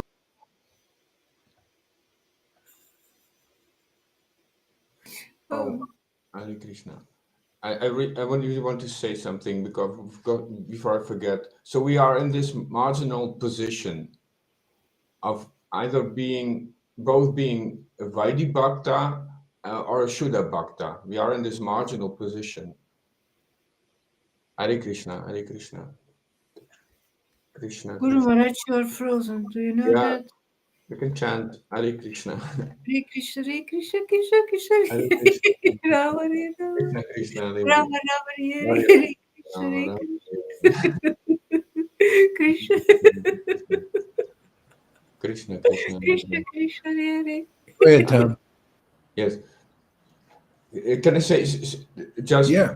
listening to you. So we are in this marginal position, being Vaidhi Bhakti and being in this Shuddha Bhakti. You are in this marginal position, meaning this is a mixed situation, being in this human body in this time, and that's my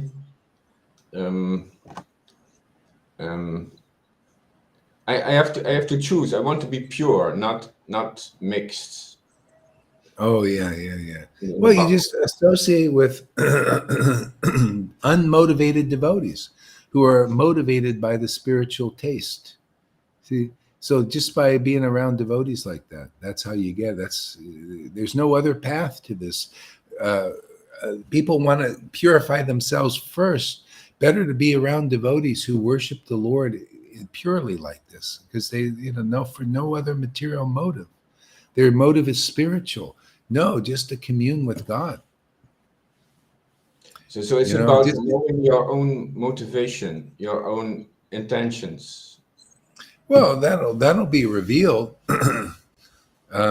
If it's not, uh, yeah, all that stuff is revealed. You see, after a while, you just want to worship like you get a taste for this kind of worship. The Lord gives you a taste. And then you realize, oh, well, there's no other reason to worship the Lord other than it's just so beautiful. It's so perfect. It's so real. It's so eternal. It's so perfect. Not, you're not thinking, well, let me worship the Lord so I can get something else or something material. A lot of people do that. They don't know this. Therefore, they worship the Lord for some motive. They have faith in scriptures. Oh, if you worship God, you can get this. You can get that. You can get this. You could be a guru. You could be a spiritual master. You can, this or that. It's always, so people, it gives them some impetus, and gradually, they figure it out. We are so taught, so conditioned to live in this, to live this way, to grasp the material qualities. So it became a habit. So we have to get out of that habit. Oh, this is how you do it. Yeah. Sadhu Sangha. Wherever you descend, I want to repeat this sentence. Wherever you descend, accompanied by your eternal associates, I desire to be there as your insignificant servitor. Yeah, the key word is eternal associates. See, if you can recognize where the Lord's eternal associate is, then you've nailed it, because then you just go there. See, can you tell a person who has attained? See, the thing is, you have to figure out, okay, what is an eternal associate? See, so, well, the name is eternal. We know that. And a person associated with that name will be able to extract the beauty of that name out of that. It's because it's eternal. It's the most beautiful object of meditation in the whole universe. So who is showing that name is the most beautiful object in the universe? Simple. Okay? Who is relishing that beauty? Who is tasting that beauty? It's that simple, but it is so hidden from people because they don't know this gold standard. See, they've been replaced by checklist standards, something external.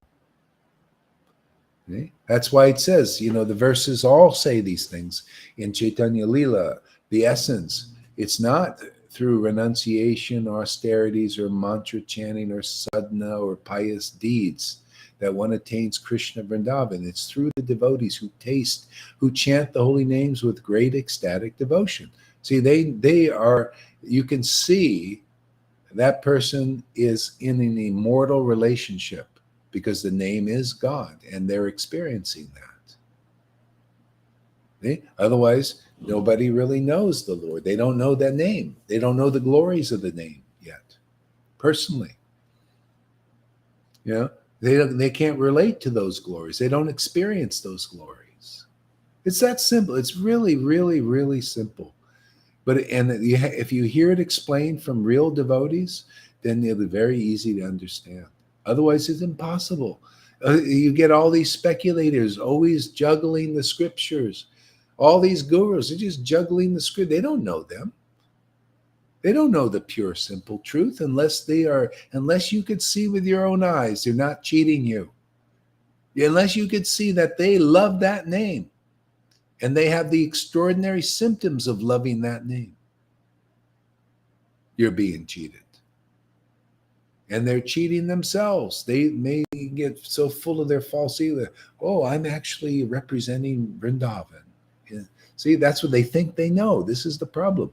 They think they know. They speculate they know, but they don't. You got to show that you know. Show us. Show us that you know that name, that you love that name. I was in the Ryan Raj group. I could not see for a whole year and a half that person loved the name or not. I really didn't see it. It was always a no-show. That's something like that. I couldn't really honestly say. I mean, we got to be honest. Can you see somebody really loves the name of God and has the extraordinary symptoms that the Lord showed that he loved the name of God? So it's time to get honest, not no big fluff thing. Oh yeah, he's these persons are so fantastic. They're so great. These stories and all that, and it's all just stories. I don't know. Show me, show us that you love God, that you love his name. You show me that you love his name, then I'll know you love God. Otherwise, I don't know. Nobody knows. It's just a big no-show. Maya's good at that. She's always hiding things, right? She hides the truth. So what are we doing? We're here to expose the truth. Expose her game. And if people are unwilling to hear, then they don't know. They want to hide in the darkness. Oh, you want to hide in the darkness of ignorance? Go ahead. We're here to expose the truth so people can be set free.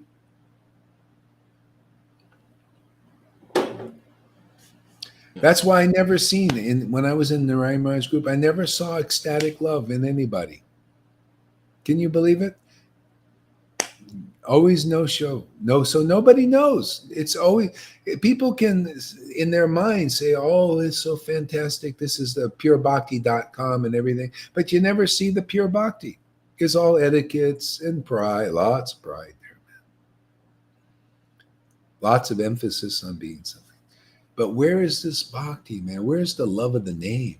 It's that simple, man. This is what people need to see. Who really loves the name? That's your guru. That's your stick. The pointer stick. You never seen these pointers, green pointers in the sky? They point somewhere, right?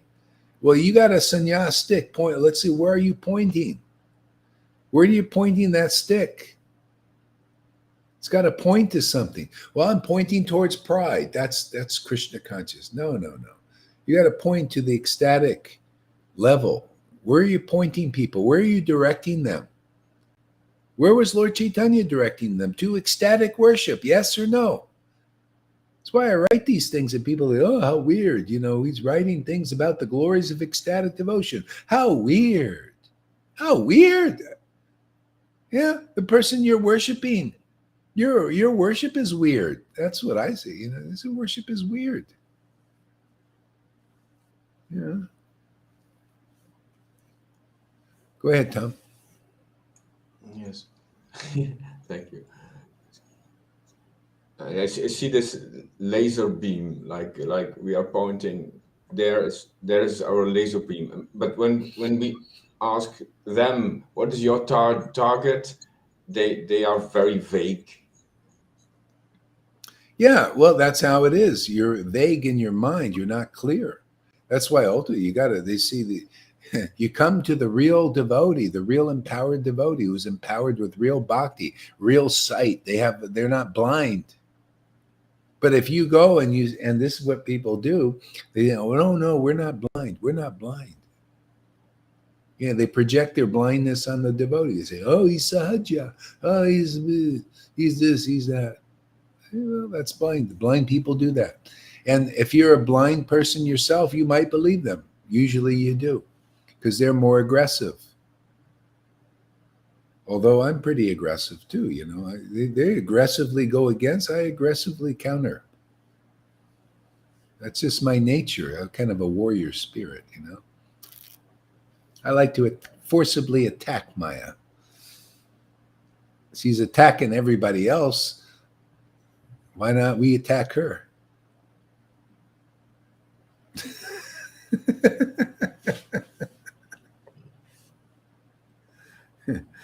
She's bewildering everybody with lies, so why don't we just wake them up with truth?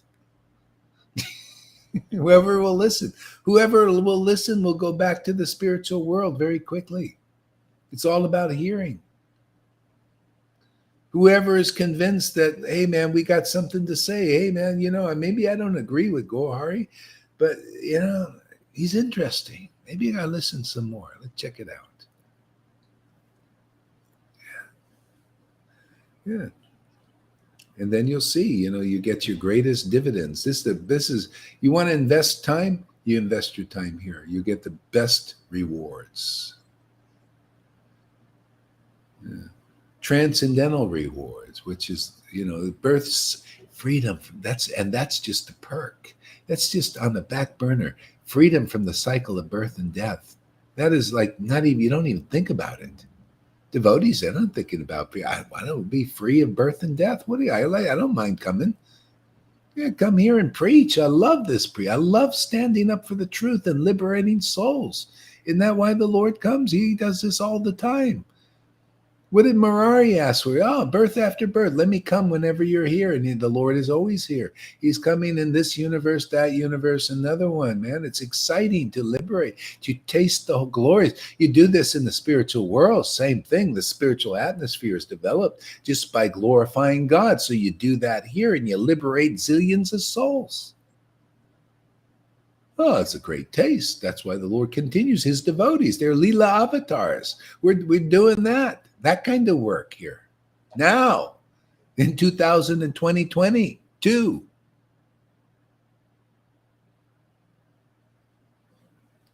Yeah, who else is doing? Look, I'm here in Playa del Carmen, and we're the only two people chanting here right now. Probably, maybe others are doing it because they're thinking, "Wow, we saw those guys yesterday chanting Hare Krishna."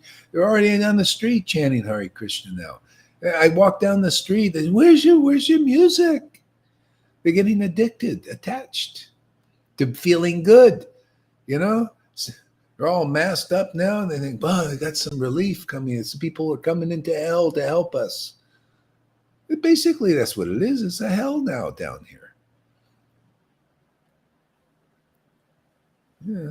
People can't get the enjoyment is all restricted. They got to have a mask in the restaurants now and walk. The tables are all taken. Get no more.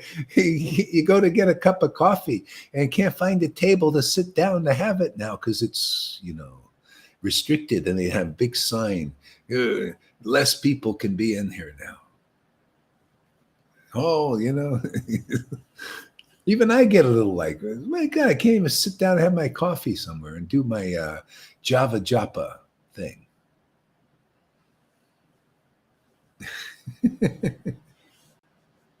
You can't sit close to others, Guru Maharaj? Is that No, what you said? are you kidding? No, yeah, you can't sit close. Oh, yeah. Yes, because these variants, see more fear. Lots of fear. Yeah. Fear is how how the Maya controls. So anyway, the Lord wants to help people, so we help people come out of fear. I mean, what is the other medicine, really? The fear is there because people believe in the word. They believe in the Maya. That's the thing. They believe in the Lord's Maya, and then they're limited. putting more and more limitation. Yeah, that's why you get that lizard brain type thing. You become just fear, flight, fight and flight, and and also you can't think, you can't consider, you can't think. You're like a lizard. You can't you can't analyze your situation. You're just programmed. And you act like a bot. Like a bot. You program. You ever see these bots on the computer? They're just programmed, and they follow the formula. This is what they want. This is my. You like that? Well, just follow the program of Maya, man. That's what she's doing. You become like a bot, programmed, and you lose your sovereignty. See, that's why to regain our sovereignty, we have to be in the Lord's transcendental nature, not in his material nature. The material nature is very dark, and yeah. Go ahead, Tom.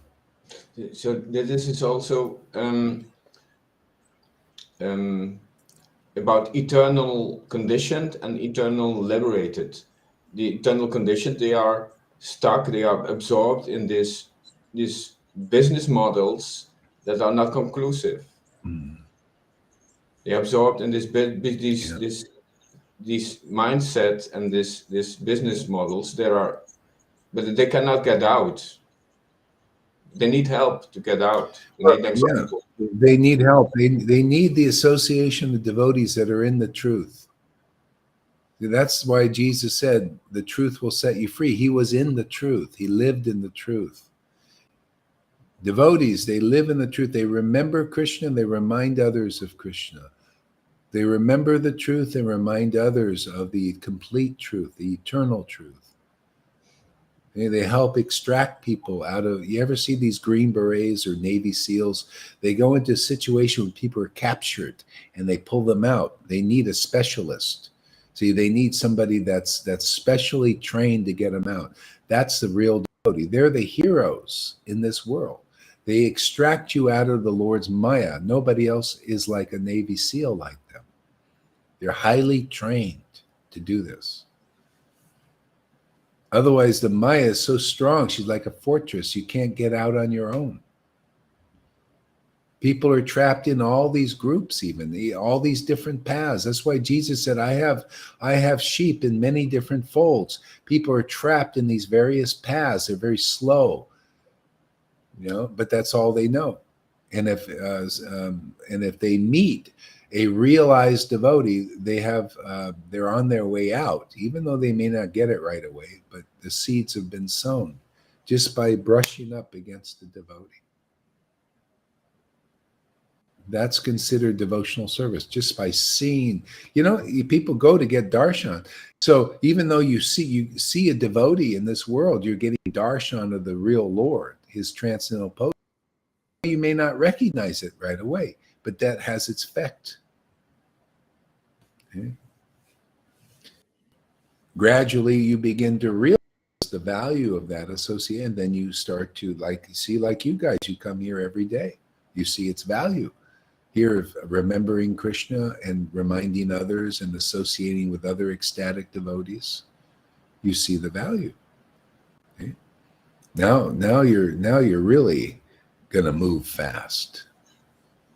That's why people move fast here, because you're in the right place for fast movement. Okay? How can you not be close to God when you're around people that are close to God? That's simple.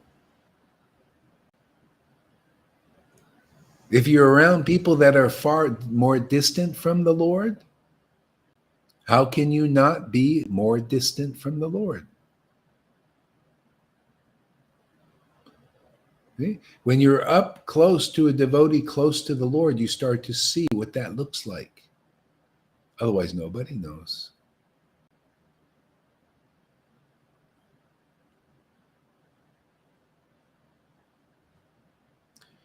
All I know is from my own experience, I've got the best.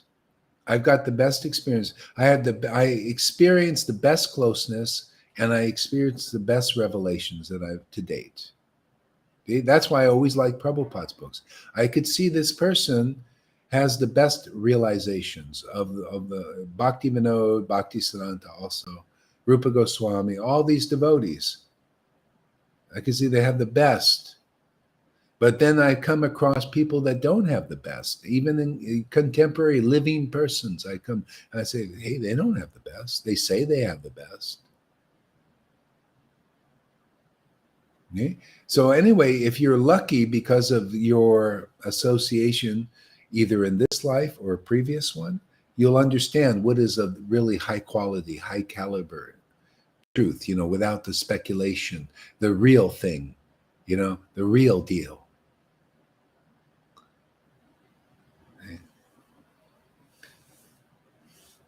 And ultimately, Lord Chaitanya's Leela in reality is the greatest quality. It's the greatest revelation of the absolute truth. And that's why if you meet real associates, then you'll get a grasp of the real Leela. Oh, he's not. I mean, I was listening to this guy reading, Chaitanya Leela yesterday. Maybe you ran across him. They're just imitating what I'm doing, really, And anyway, he's reading Chaitanya Charitamrita. Completely dry, completely boring, completely external. His name is Chaitanya. Maybe, I think so. It's just completely external, completely like mundane. And I mean, the people they think when they're reading it, well, you see, I'm reading the Leela. If he really wanted to read, he would be here where you could see devotees have intimacy with Lord Chaitanya and Radha and Krishna, and then you hear and get purified. But no, they want to go directly. See, they just do it directly, and therefore they stay mundane or they make very slow progress. And people, they get more views, because there are more people that don't have this. They're not connoisseurs. They don't know any different. They think, oh, well, Gaur Hari and Lalita and anybody, Johan, anybody reading in ecstasy, oh, that's lower even, they think. That's Sahaja. Let me go listen to a dry person read the Leela. See, people don't even know the real standard.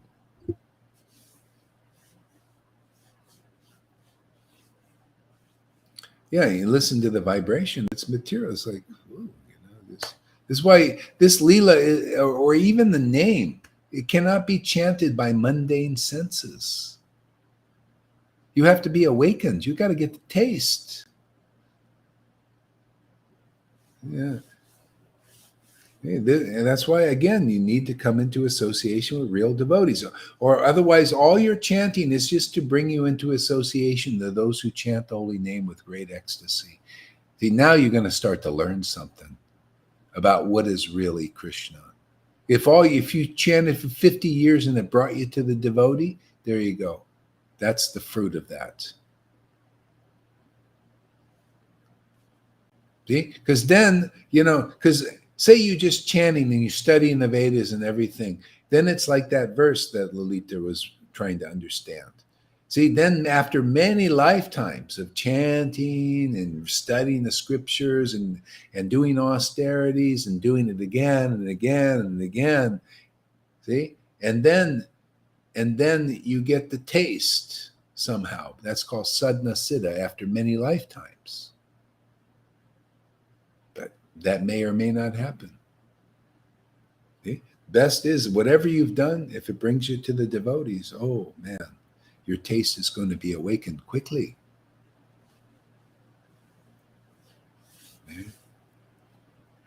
You don't have to go all this hard, many lifetime trips. See, people need to know that. Otherwise, you go, why you were doing things the hard way? What, this doesn't sound reasonable? This is not real? Isn't that what the Leela is all talking about? The association of the Lord's devotees is the wild card?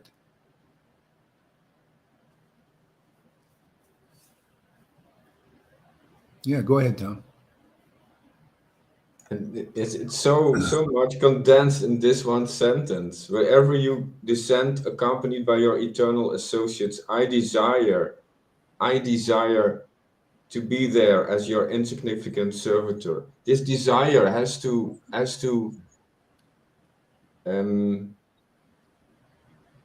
has to come out of the dormant situation.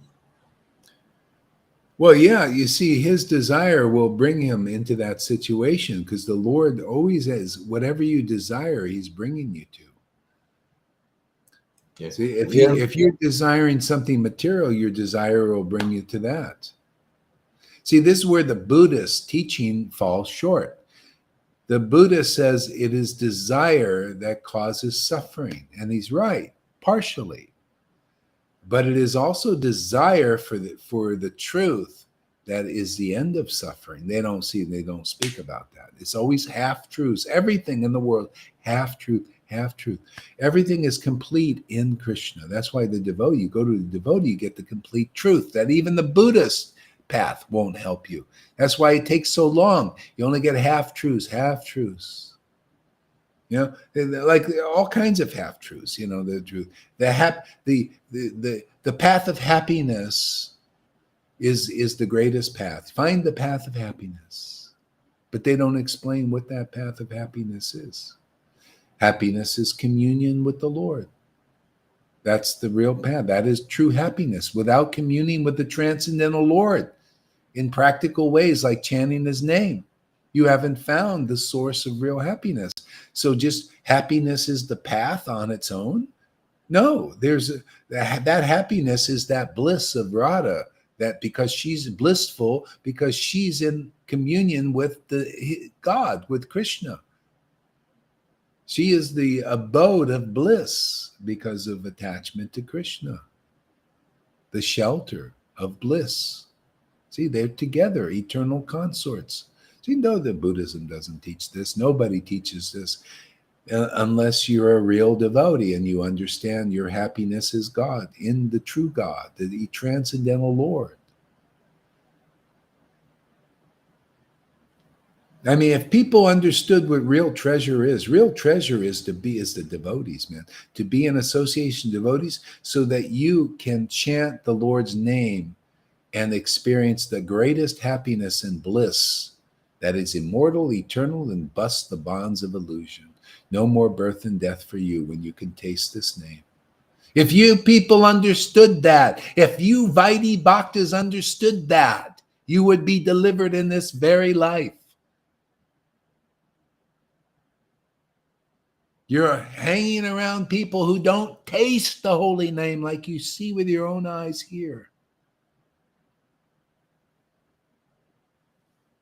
And this is what it's all about, is this kind of sadhu sangha. No bullshit sadhu sangha. No shows, oh, we've got it, but we don't show it.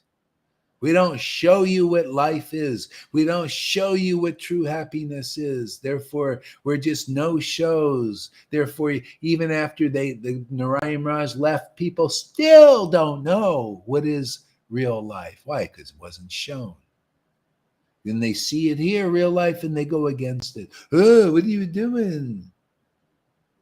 We're showing what real life is. We're showing what real happiness is. We're showing what the shelter of real bliss is. We're showing what Radharani really is.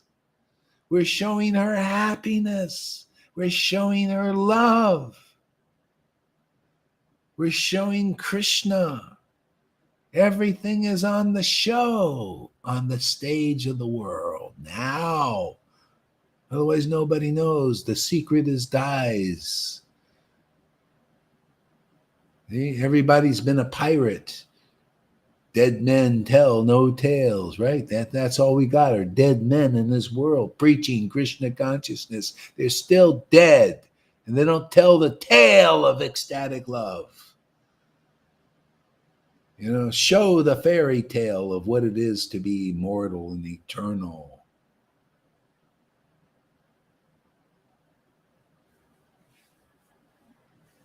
Yeah. This is what it's all about, man. showing the world what real life is.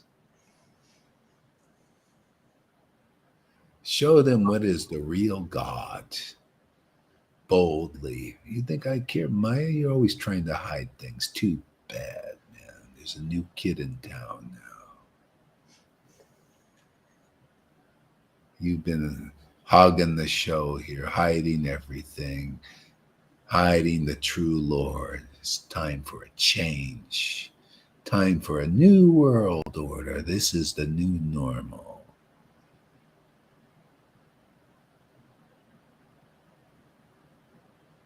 It's going to be normal to see ecstatic devotees in this world, ecstatically worshiping God, just like they do in Vrindavan and Vaikuntha and all the spiritual worlds. You're going to know what real bliss is in this world.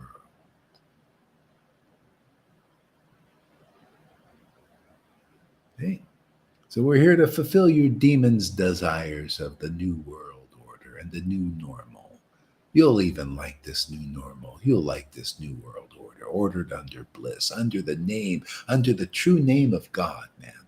You know, the true God, you know, and the God of Lucifer, man.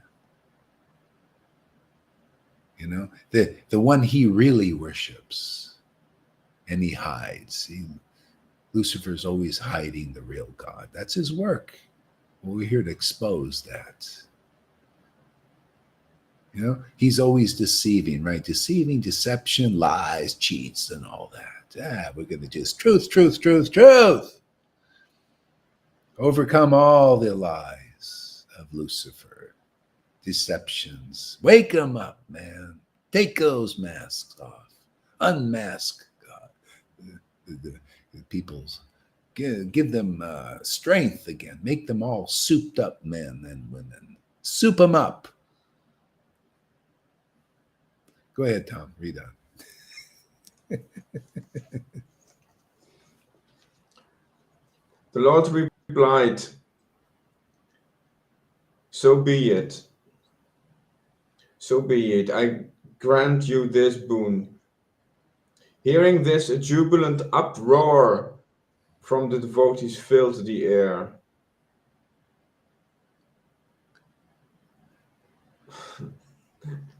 All the Vaishnavas devotees were naturally very affectionately disposed to Murari, who was always compassionate to all living beings.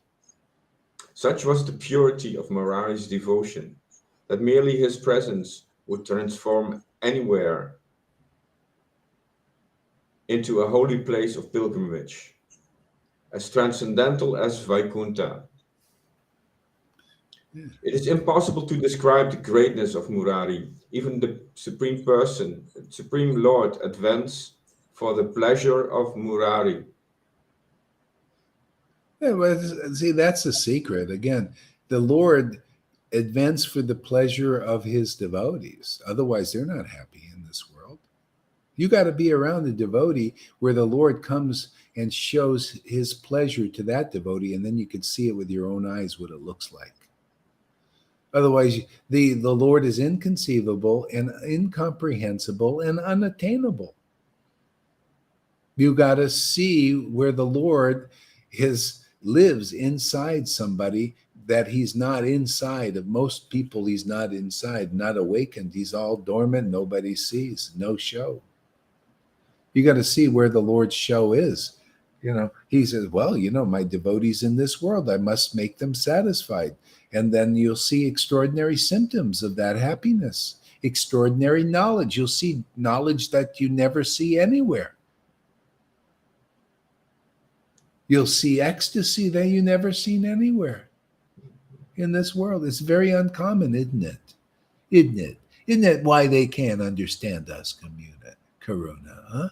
They can't see, they can't understand this. They don't see it enough. And they think, oh, it can't be real because our gurus aren't showing this. Our peer, our buddies are not showing this. Therefore, it can't be real. Oh, really? No, it is real. because our buddies are showing it. Our buddies are witnessing it, right? Our buds are friends. You see, River is saying, very good, I like this, man. Lalita comes, yes, I want this every day. I want to Krishna.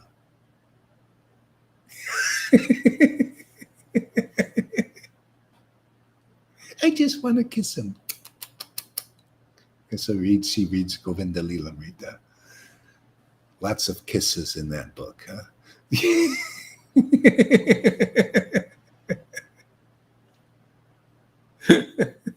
Go ahead, Tom.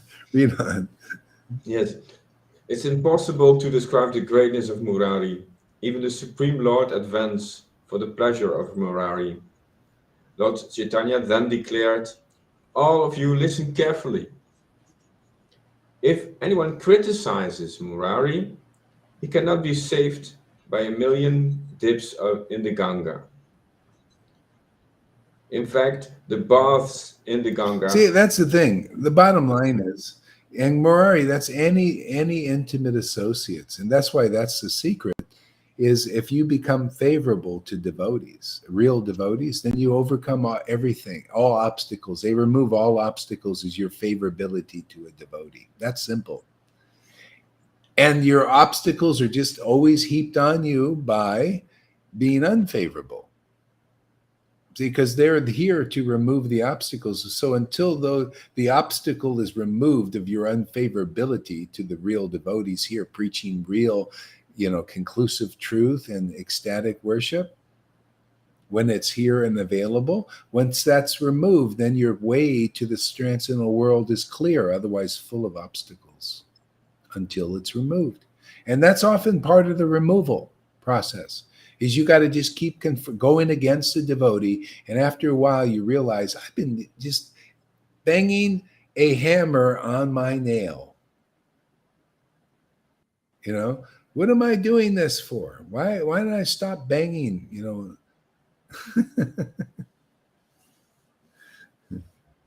know how many people became enlightened just going against the devotees because they finally figure it out somehow. The Lord gives them intelligence. See? And then whatever you did was perfect. Oh yeah, that led you here. That's why I say if you're sick and you come here, oh, very good. Bless your sickness. God bless your sickness. It brought you here. Oh, you went against devotees and you hated them, and it brought you here to now appreciate them. Oh, that's great. Great path you followed. Whatever brings you here into realization of the real path. See how Nartam praised the spiritual master as so important, pivotal in your life. Our preaching is pivotal in the lives of devotees. See, they pivot. See, they pivot away from, slow paths and illusions and misdirection. They pivot. See, they're able to go right to be directed. See, the direct path. Go ahead, Tom. Yes. They don't know how to appreciate this quality, this ecstasy. They have no clue. They cannot. They have to learn to see the value of this worshiping, of this level. Well, that's why we have these discussions. Anybody can watch the video, but if you don't, that means the darkness is more real to you. You want the darkness more. You like to keep it. You're not ready to appreciate. You believe in darkness more. It's just like, you try to change these people that wear masks mind. You ever try to tell them really shouldn't do that? You get very angry. They believe that. They believe that mask is going to stop a virus from coming through, which is not even logical. They think that if you're not sick, you should be wearing those. See, what they're teaching is totally illogical. They believe that you need it, even though you're not sick, you need to test. This is ridiculous. Even doctors who can think straight say, what is this? We're treating people that are not even sick and making them sick, putting them under the rules of the sick.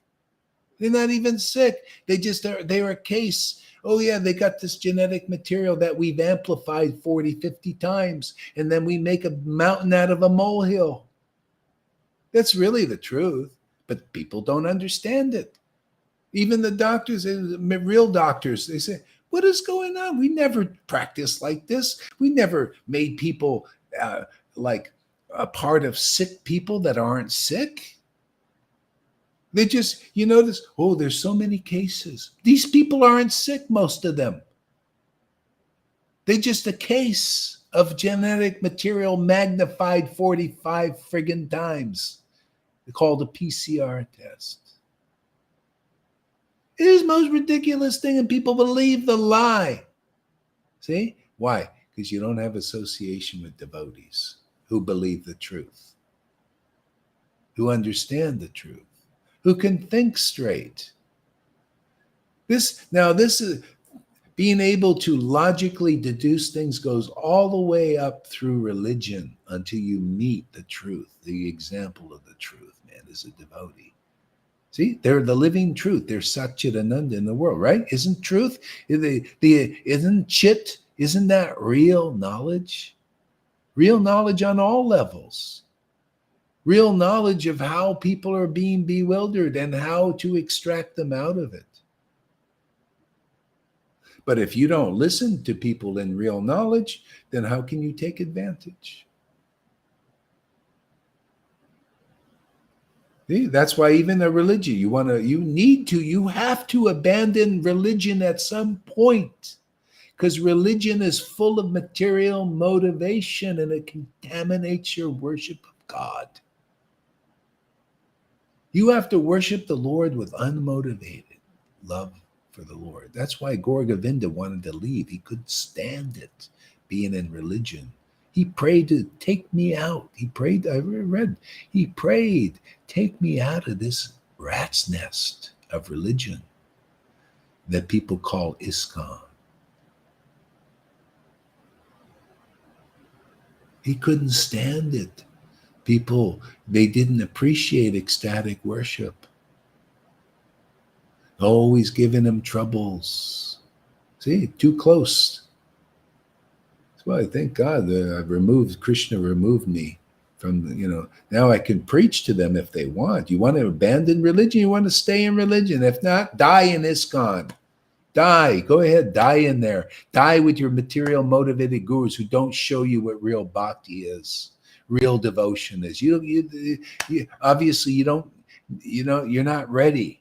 Take another lifetime or two to really call out to God that please show me your face, your true face, that we show every day, God's true face. Yeah. So how many lifetimes it takes you to call out like that? Then the Lord will listen and give you your desire, because you'll be ready to listen. Ready to see what is real worship of the deity? What is real intimacy? What does the real spiritual world look like here? See, the devotee shows all these things, teaches all these things. All the essence of everything is taught by the devotee and nobody else. That's if they're even teaching it. Prabhupada was hiding it. Bhaktivinoda was hiding it. Luckily, they put it in their books. Thank God.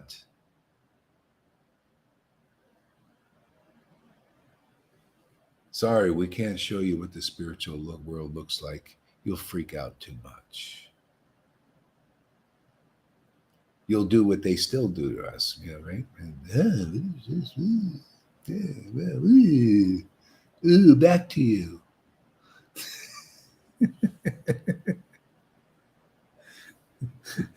Go ahead, Tom.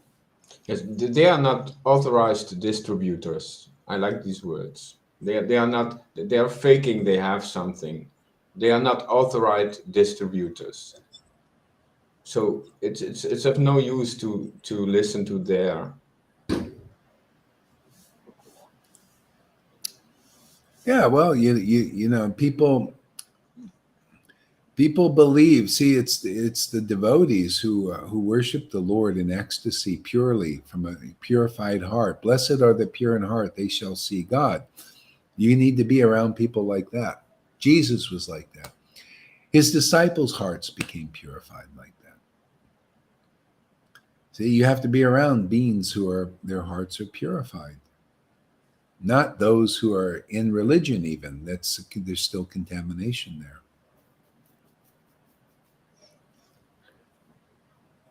there. Yeah, this is also something I'm thinking of a lot. Yes, we can approach them, or they can approach us.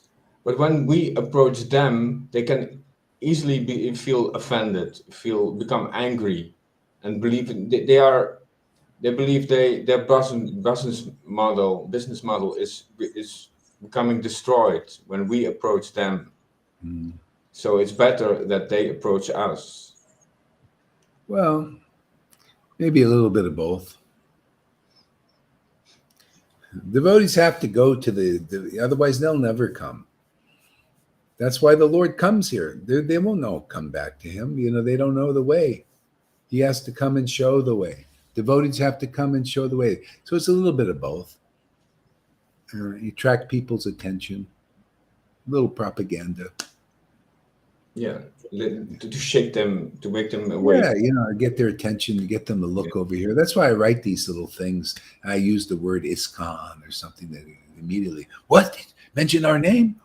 Let's look. Otherwise, they don't look. You know? Jai Pataka, what? He called my name? What's he saying about me? Narayan Raj, he mentioned Narayan Raj's name. What's he saying about Narayan Raj? See, now you get their interest. The Lord would do the same thing. He would name people. Devananda Pandit. Oh, the Prabodhananda Saraswati Thakur, the guy in Varanasi, the Mayavadi sannyasi. Mention names. Call them out. It's personal. See, everybody's playing a part.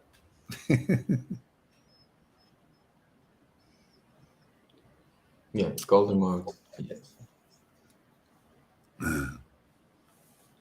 Shall I continue? Shall you? Yeah. Lord Chaitanya then declared, all of you listen carefully. If anyone criticizes Murari, he cannot be saved by even 1,000,000 dips of the Ganga. In fact, the baths in the Ganga, or even the chanting of Lord Hari's name, will certainly destroy such a sinful wretch.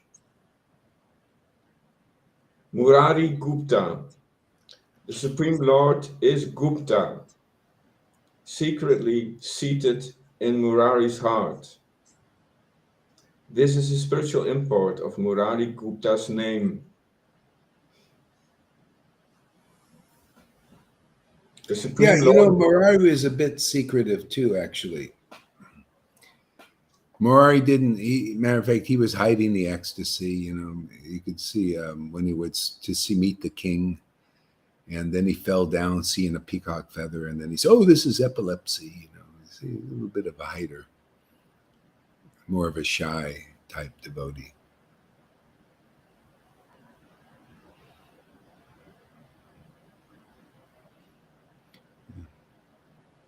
But then he brought it out in his songs, though, amongst the devotees when he would sing.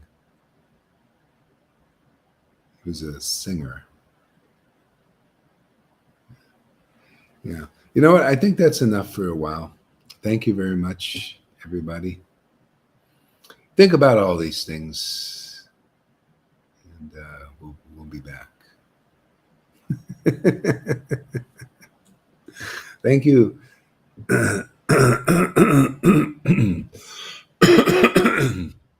Thank you very much, Guru Maharaj. Thank you.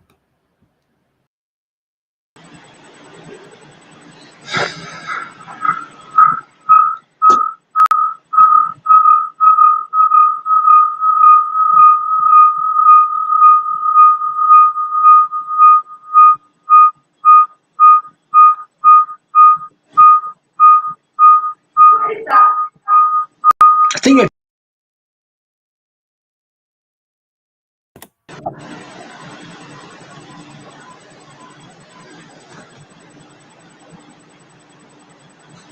beautiful places that we can see. Let's face it, every place. Thank you, everyone.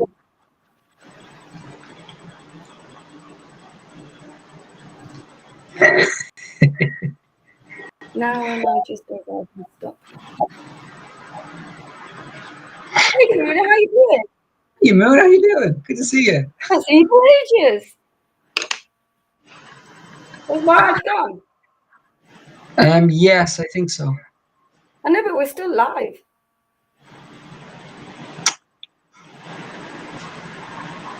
Jai, Hare Krishna. He'll be back in a few seconds to turn off the stream. He's not turned off the stream. He'll come back and turn it off. You know, you've got the 666 over your head. I've got a hand. Yeah, he's doing the OK symbol. Yeah, oh Krishna. Say again? Oh Krishna. Oh, Okay. oh Krishna. Oh Krishna. Oh Krishna. We're going to do Harinam? Yeah, I'd like to have some breakfast, do Harinam, go to see Ranga. Okay. What about, should we take him with us? Oh my God, yeah. We can ask him, see how he feels. Well, if he's all right, we should go. Yeah, let's instead of bringing food up to him, let's just go up there and drag him down for Harinam, then go for burrito. Or whatever you want. Yeah. I want a quesadilla though. I want a quesadilla dough. They're really nice. I really enjoy them. You know where Tom finished? Do you know where what? Do you know where Tom finished reading? God, I mean, I think he continued on from Lita was. I'm gonna ask him.